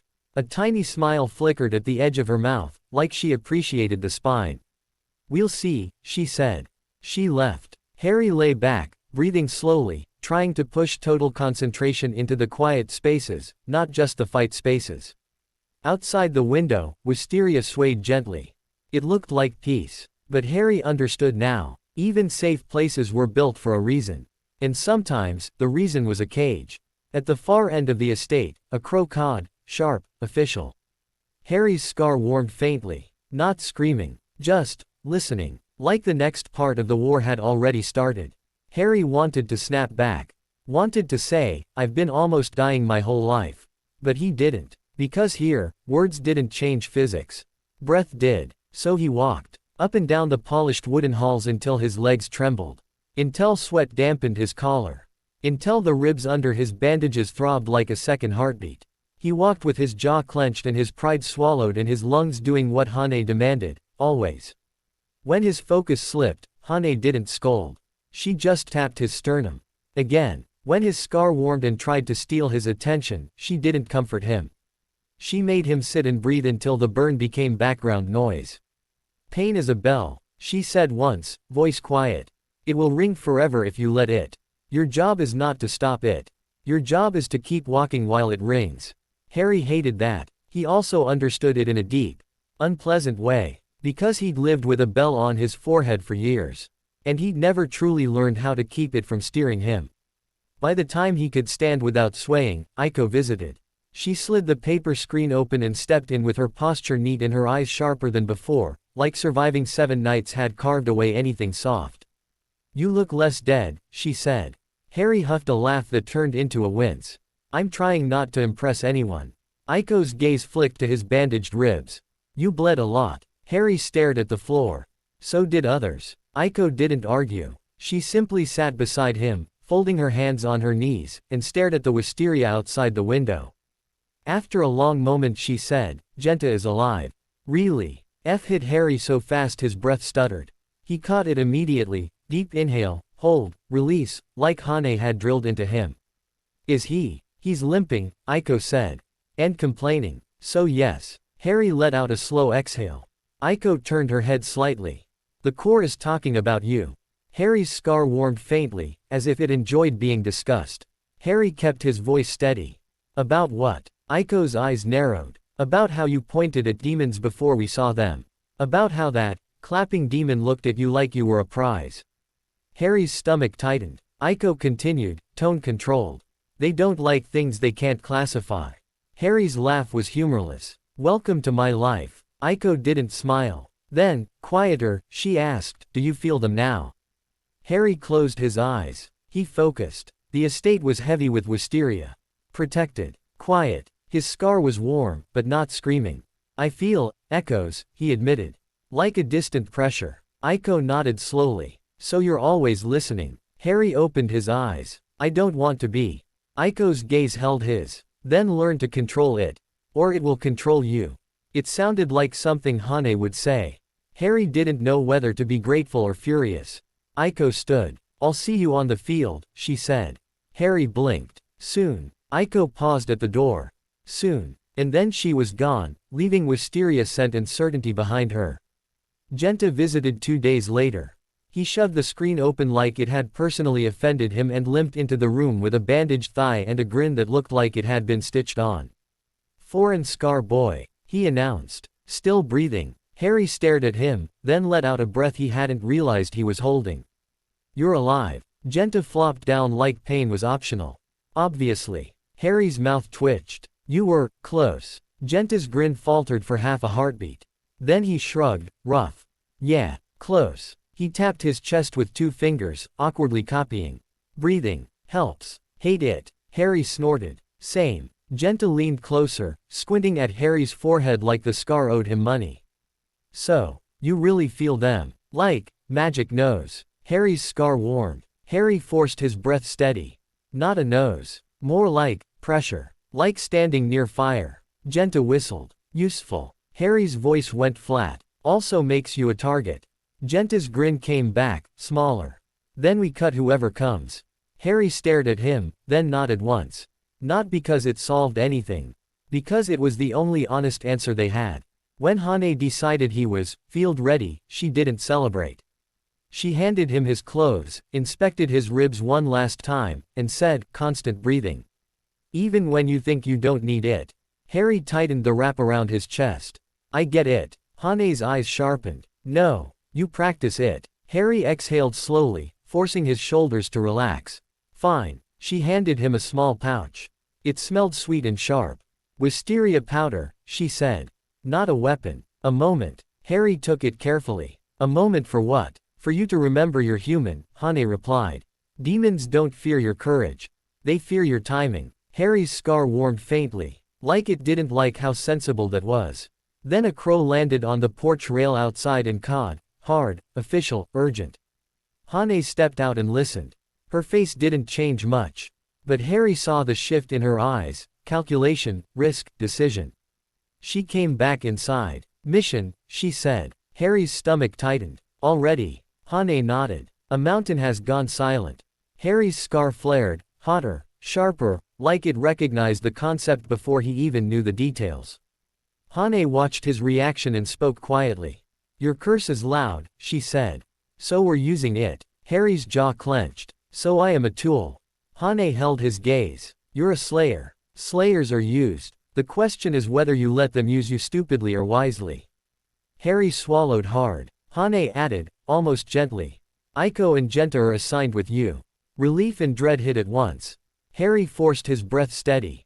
Where? He asked. Hane's answer was short. Thread Mountain. And Harry's scar burned like a match struck in his skull. They met at the edge of a forest road as dusk approached. Aiko stood straight-backed, water-breathing calm in the way her posture held itself.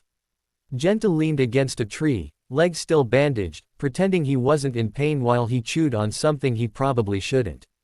Both of them looked different than they had at final selection. Not stronger in a flashy way. Harder. Like survival had sanded them down into something sharper. Aiko looked Harry over once, ribs, stance, eyes. You're healed enough, she said. Harry snorted. That's comforting. Genta grinned. If you die, I take your sword.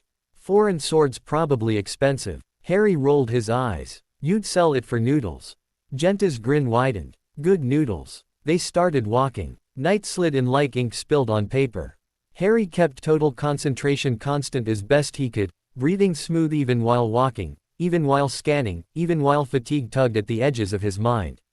It wasn't perfect, but it was there. A steady engine under his ribs. And the scar, still warm, didn't spike as easily anymore.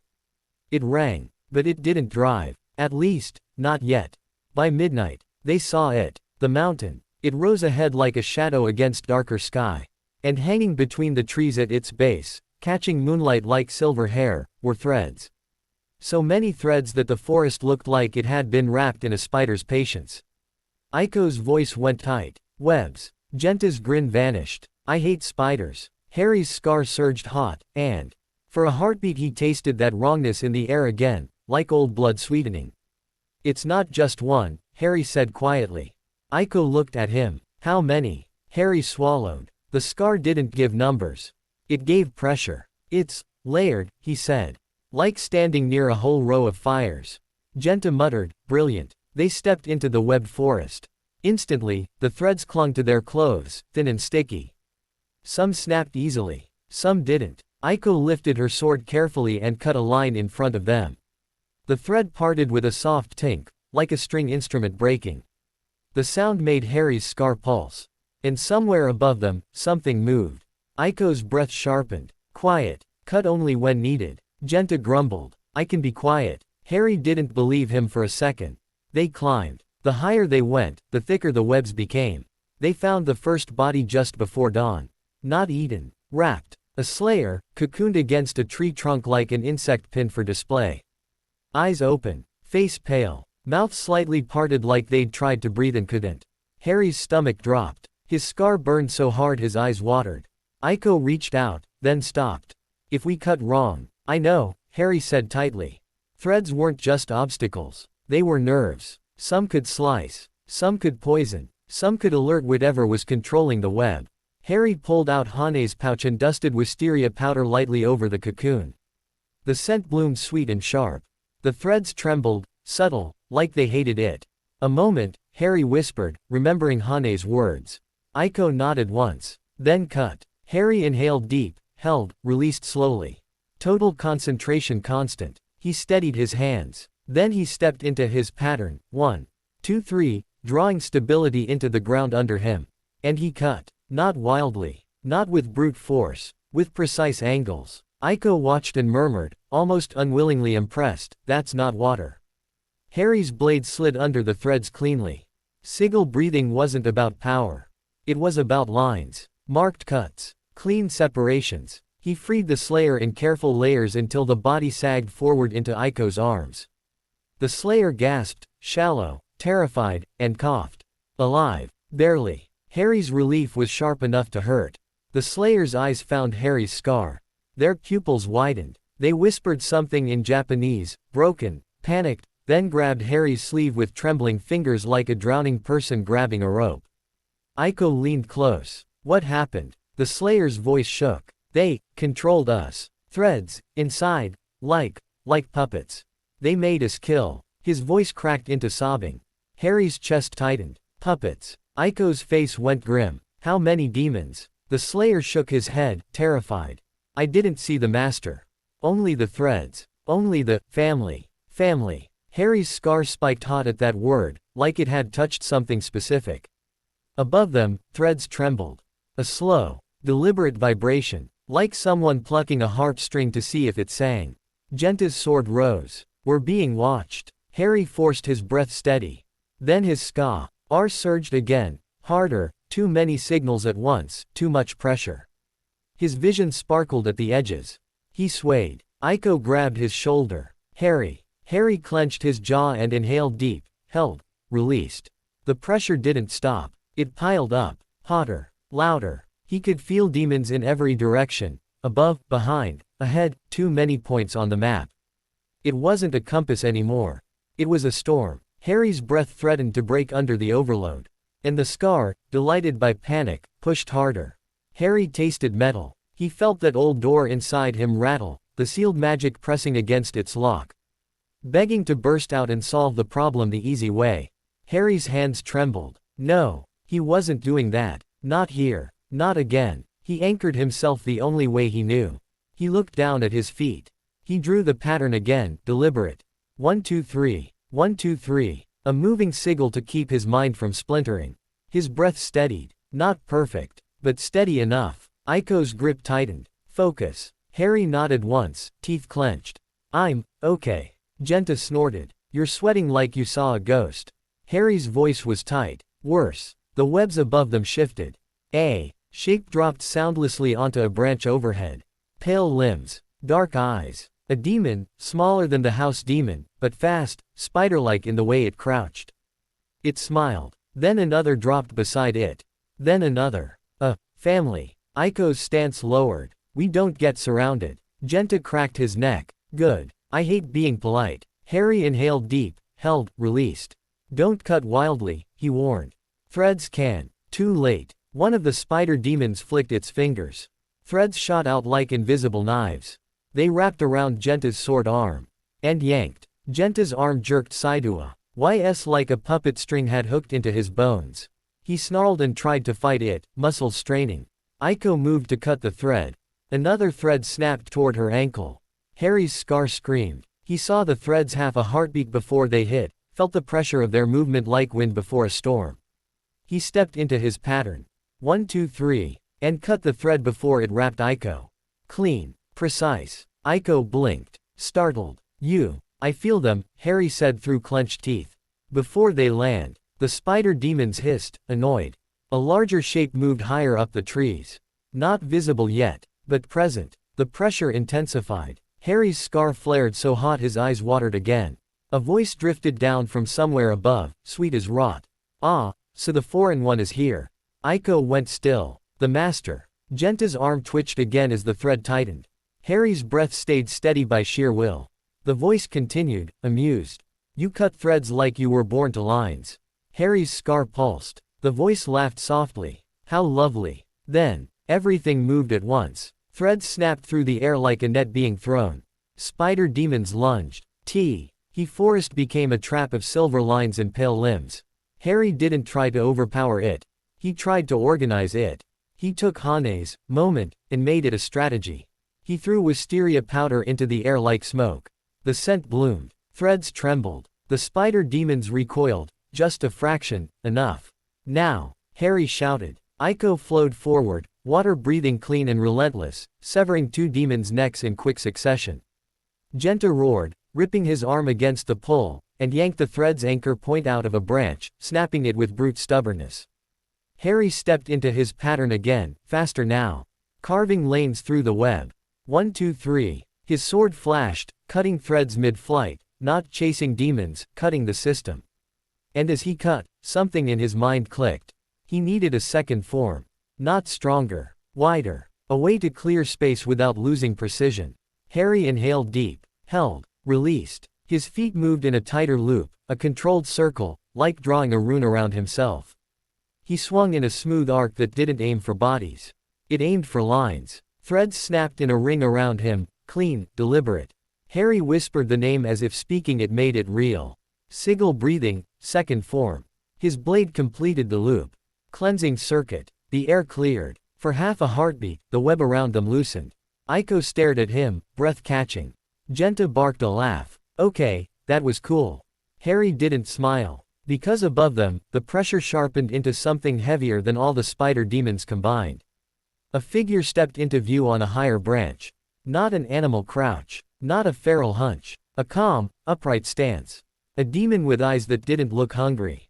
They looked, evaluating. And behind that demon, in the deeper darkness of the trees, Harry heard something that made his blood go cold.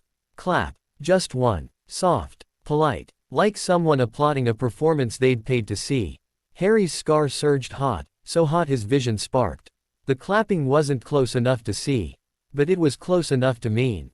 I found you again. Aiko's voice went tight. What was that? Harry swallowed, breath shaking as he forced it steady. Trouble, he whispered. The demon on the branch smiled down at them.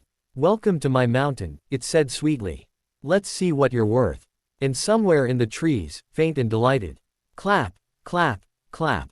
The demon on the branch didn't move like an animal. It moved like a person who owned the forest.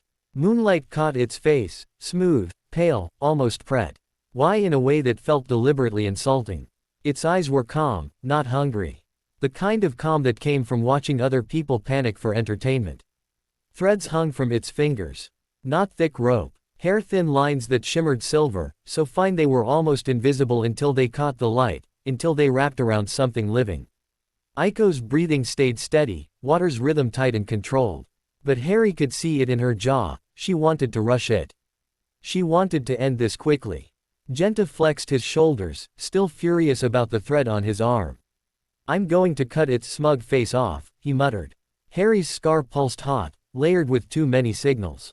Demons above. Demons around. The clapping in the distance like a metronome waiting to catch the moment his breath broke. Clap, clap, clap. Harry exhaled slowly. He forced the world into pieces he could manage. Nearest threat, threads in the air. Next threat, spider demons closing. Deepest threat, the master demon watching from above. Background threat, the clapping, the pressure, the want in the dark. He couldn't fight everything at once. So he chose what mattered first. "Don't chase the master," Harry said, voice tight. "We cut the system." Aiko's eyes flicked to him. System. Harry nodded once, keeping total concentration constant even as pain stabbed under his ribs. Threads. Puppets. Hurting. "We cut the lines and make it messy."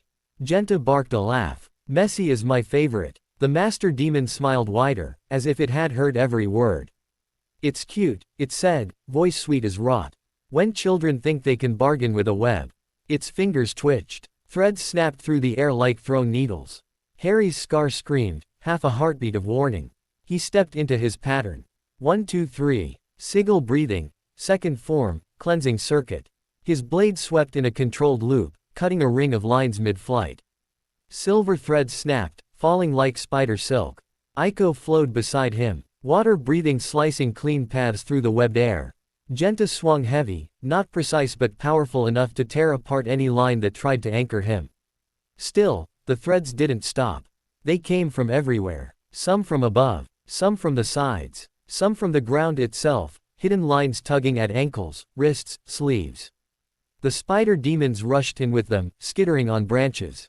Dropping like knives. Harry cut one down, clean neck strike, breath steady.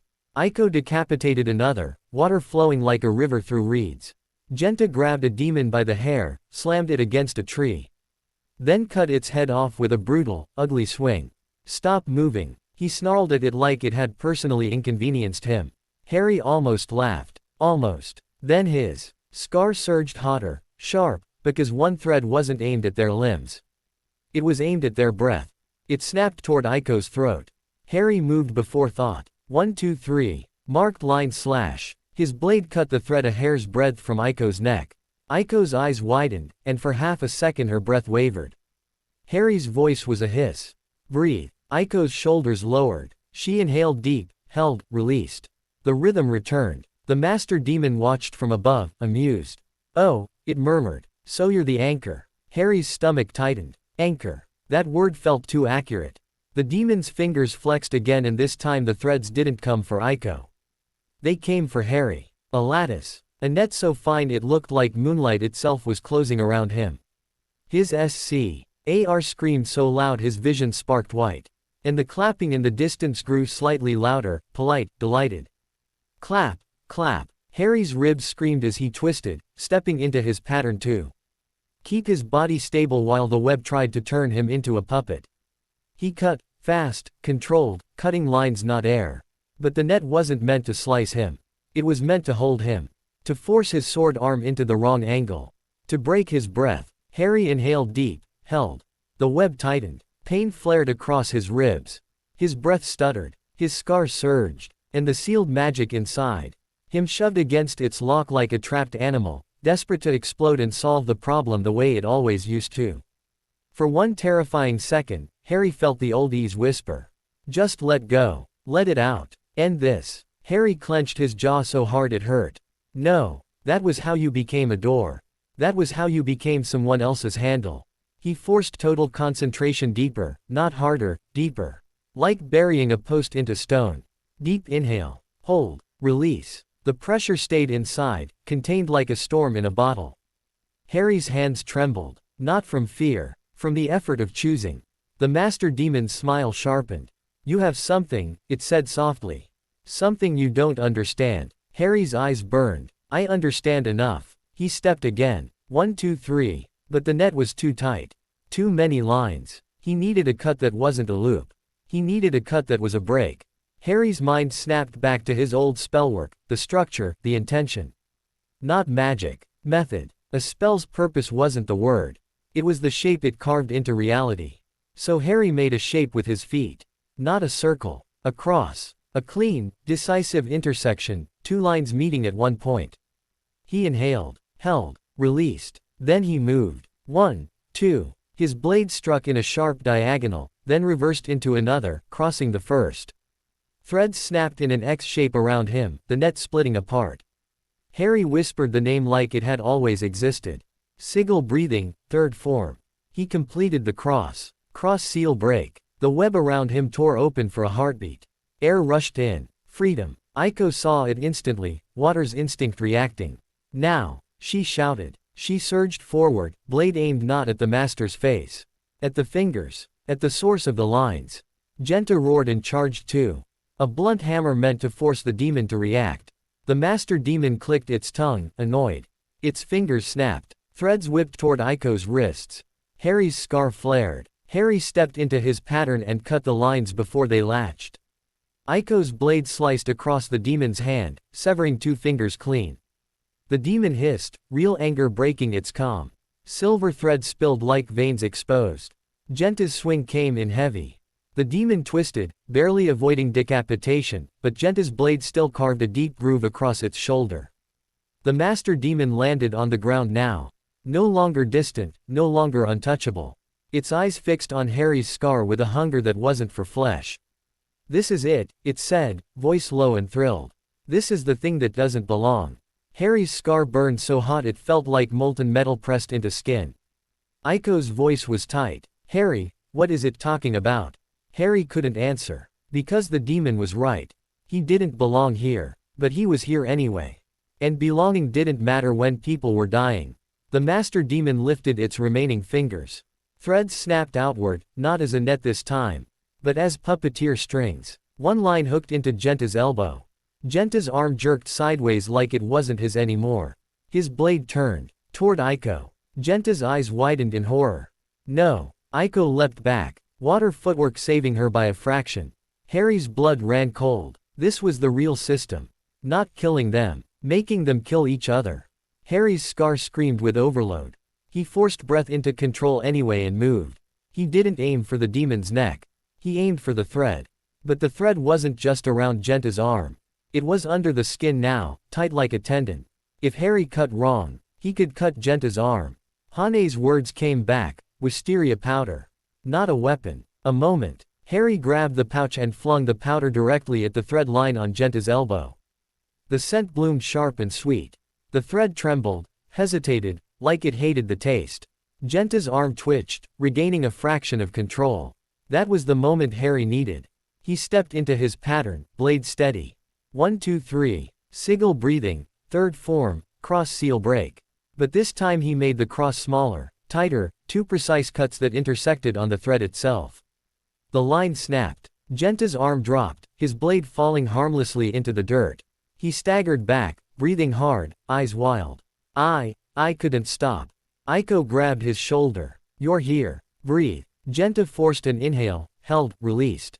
His eyes cleared. The master demon's calm was gone now. It stared at Harry like Harry had just insulted its religion. "You broke my strings," it hissed. Harry's voice was steady, even as his ribs screamed. "Yeah." The demon's lips curled. "Then I'll break you." It lunged. Fast. Too fast for a normal trainee. But Harry wasn't normal in one specific way. His scar screamed half a heartbeat before impact. Harry moved on warning, breath steady, feet drawing the sigil under him like a shield. Aiko flowed in, breathing keeping pressure on the demon's flanks. Genta, still shaken, didn't pick his sword up yet. He grabbed a rock instead and hurled it like a furious idiot. The rock bounced off the demon's head. The demon blinked, stunned by the sheer disrespect. Genta snatched his sword and roared, "Stop looking at him like that." Harry almost laughed again. Almost. The master demon's rage sharpened. It snapped threads outward in a storm, trying to reassert control. Harry countered with cleansing circuit, loop cuts, clearing lanes. Aiko severed 2 more fingers. Genta slammed heavy strikes to keep it reacting. For the first time, the master demon looked uncertain. Not afraid, but unsure. Because its system was failing. It had always won by making humans collapse from inside. And Harry, stupid, stubborn, foreign, was refusing to collapse. The demon hissed and stepped back. Its gaze flicked upward, to the trees. Harry's scar flared. He felt it too. Other demons moving. The family, repositioning. Ready to swarm again. And, faintly, farther back. Clap. One soft applause. The clapping demon wasn't helping. It was witnessing, recording, waiting for the right moment to strike when Harry was exhausted and bleeding and too proud to run. Harry's stomach twisted. He couldn't fight a war on two fronts. Not like this. He needed to end the master now. Harry inhaled deep, held, released. His ribs protested. His body begged him to slow. He didn't. He stepped forward, blade angled. Aiko, Harry said, calm. Water form, pressure its left. Make it turn. Aiko didn't question. She nodded once. Breath tightening into flow. Genta, Harry said. When it turns, you go for the legs. Not the neck. Make it drop. Genta blinked. Legs. Harry's eyes stayed locked on the demon's fingers. Trust me. Genta grinned, feral, grateful to have something simple. Finally, Aiko moved first. Water breathing surged, forcing the demon to react, to pivot away from a clean cut. Genta slammed in low, heavy, and cut through the demon's knee. The demon shrieked and dropped, its balance broken, system disrupted. Its threads jerked wild, losing precision. That was the opening Harry needed. Harry stepped into his pattern, tighter now, like drawing a seal around one point. 1 2 3. Cross seal break. His blade flashed in a clean X, two intersecting strikes that weren't aimed at the neck. They were aimed at the demon's hands. Harry severed both wrists at once. The threads dangling from its fingers went slack, falling like dead hair. The forest seemed to exhale. The master demon stared at its severed hands in disbelief. Harry didn't let it finish. He inhaled deep, held, released, and swung for the neck. A clean arc, a decision. The head separated. The demon's body collapsed, and as the head began to turn to ash, its eyes locked on Harry's scar with a hateful, knowing focus. Muzenwil, it whispered. The rest crumbled before the sentence could finish. Ash scattered on the wind. The web above them trembled. Then began to fall. Threads loosened and snapped, drifting down like silver rain. The spider demons in the trees scattered, hissing. Suddenly leaderless. Aiko exhaled hard, her shoulders shaking with delayed shock. Genta leaned on his sword, panting. I hate this mountain. Harry didn't answer. Because his scar was still hot. Not from the master demon. From the distance. From the applause. Clap, clap, clap. Aiko's eyes widened. That sound again. Harry's throat tightened. It's watching. Genta spat. Let it watch. Next time it comes close, we cut its hands again. Harry didn't correct him. Because the clapping demon wasn't close enough to cut. It was smart. And smart demons didn't fig. Fair, they arranged fights so you lost later. Harry stared into the trees. His scar pulsed, warning him to look left. He did, and saw nothing. But he felt it, a presence just beyond sight, smiling. Then, softly, the clapping stopped. Silence returned. Not peace. Just pause. They got the cocoon slayer down the mountain by dawn. Slowly, carefully. Aiko supported one side, Genta supported the other. And Harry walked point even while every step stabbed his ribs. Because if something came from the trees again, Harry would feel it first. And he hated that. But he accepted it. When they reached the road, a core crow met them, cawing, frantic, then flying ahead like a guide. By midday, they arrived at an outpost where attendants rushed forward with bandages and water and same wisteria scent that always meant safe, and never truly meant it. Hane was there, standing under the shade of a tree like she'd been waiting. Her eyes moved over them fast. Aiko's cuts. Genta's limp. Harry's ribs. The dried blood on his robe. Then her gaze paused on Harry's scar. Harry's scar warmed, as if it resented being evaluated. Hane spoke quietly in English. Alive, she said. Good. Harry's voice was rough. The mountain had a master demon. Hane nodded like she'd expected it. And Harry swallowed. It knew about Muzan. Hane's expression didn't change much. But the air around the word changed. Many demons know about him, Hane said. Few say his name lightly. Harry's jaw tightened. This one said he wants me. Hane studied him for a long moment. Then she spoke with careful precision. Your scar reacts to Muzan because something touches you through it, she said. That means demons will notice you. Stronger demons will become curious. Curious demons become deliberate. Harry's throat tightened. So I'm bait. Hane's eyes sharpened. You are a slayer, she corrected. Slayers are not bait. Slayers are knives. Harry let out a bitter laugh. Knives don't scream when demons get close. Hane stepped closer, voice softer now. Then learn to be the knife that screams and still cuts, she said. Harry stared at her. Something in his chest hurt in a way that had nothing to do with ribs. He whispered, I'm tired of people deciding what I am. Hane's gaze didn't soften, but it steadied. Then decide, she said. Harry blinked. What? Hane pointed toward his chest, over his lungs, over his breath. Your scar does not choose your purpose, she said. It only rings when danger approaches. Harry swallowed hard. And if Muzan wants me? He asked, quieter. Hane's answer was simple. Then you become someone he cannot use. Harry exhaled slowly, forcing total concentration constant even through the heaviness in his throat. I don't want to be used at all. Harry whispered. Hane's voice was calm. Then be dangerous enough that no one can hold you, she said. Aiko approached then, wiping blood off her jaw with the back of her sleeve. He saved Genta, she said, blunt. He cut the puppet threads. Genta grunted. Yeah, and he told me to cut legs, which is weird, but it worked. Hane's eyes flicked to them, then back to Harry. The Corps will hear of this, she said. They will ask questions. Harry's scar warmed faintly. Harry's voice went tight. And what do I say? Hane looked at him like the answer was the only thing that mattered. Say the truth, she said. You are here. You will breathe. You will fight. And you will not become a door. Harry swallowed, and for the first time since Taisho Japan had swallowed him whole. He felt something settle into place, not comfort. Choice. He nodded once. I'm a demon slayer, Harry said quietly. Not because I belong. Because I decided I won't let monsters decide for me. Aiko's expression softened by a fraction. Genta grinned. Good. Because monsters are annoying. Hane's lips curved slightly. Rest, she said. Then train. You've invented forms without permission. That means you'll need discipline before your own method kills you. Harry huffed. That sounds fair. Hane turned to leave, then paused. Harry, she said. He looked up. Hane's eyes were steady. Serious. The clapping demon, she said. It's still alive, isn't it? Harry's scar warmed faintly at the memory. Harry nodded once. Yes. Hane's voice was quiet. Then it will come again. She said. Not to kill you. To bring you. Harry's blood ran cold. Hane didn't let him drown in it. She added, good. That means we have time. Time. In this world, time was a weapon too. Harry inhaled deep. Held. Released. His scar rang softly under the skin, but it didn't steer him. Not anymore. Not completely. Not after everything he'd chosen tonight.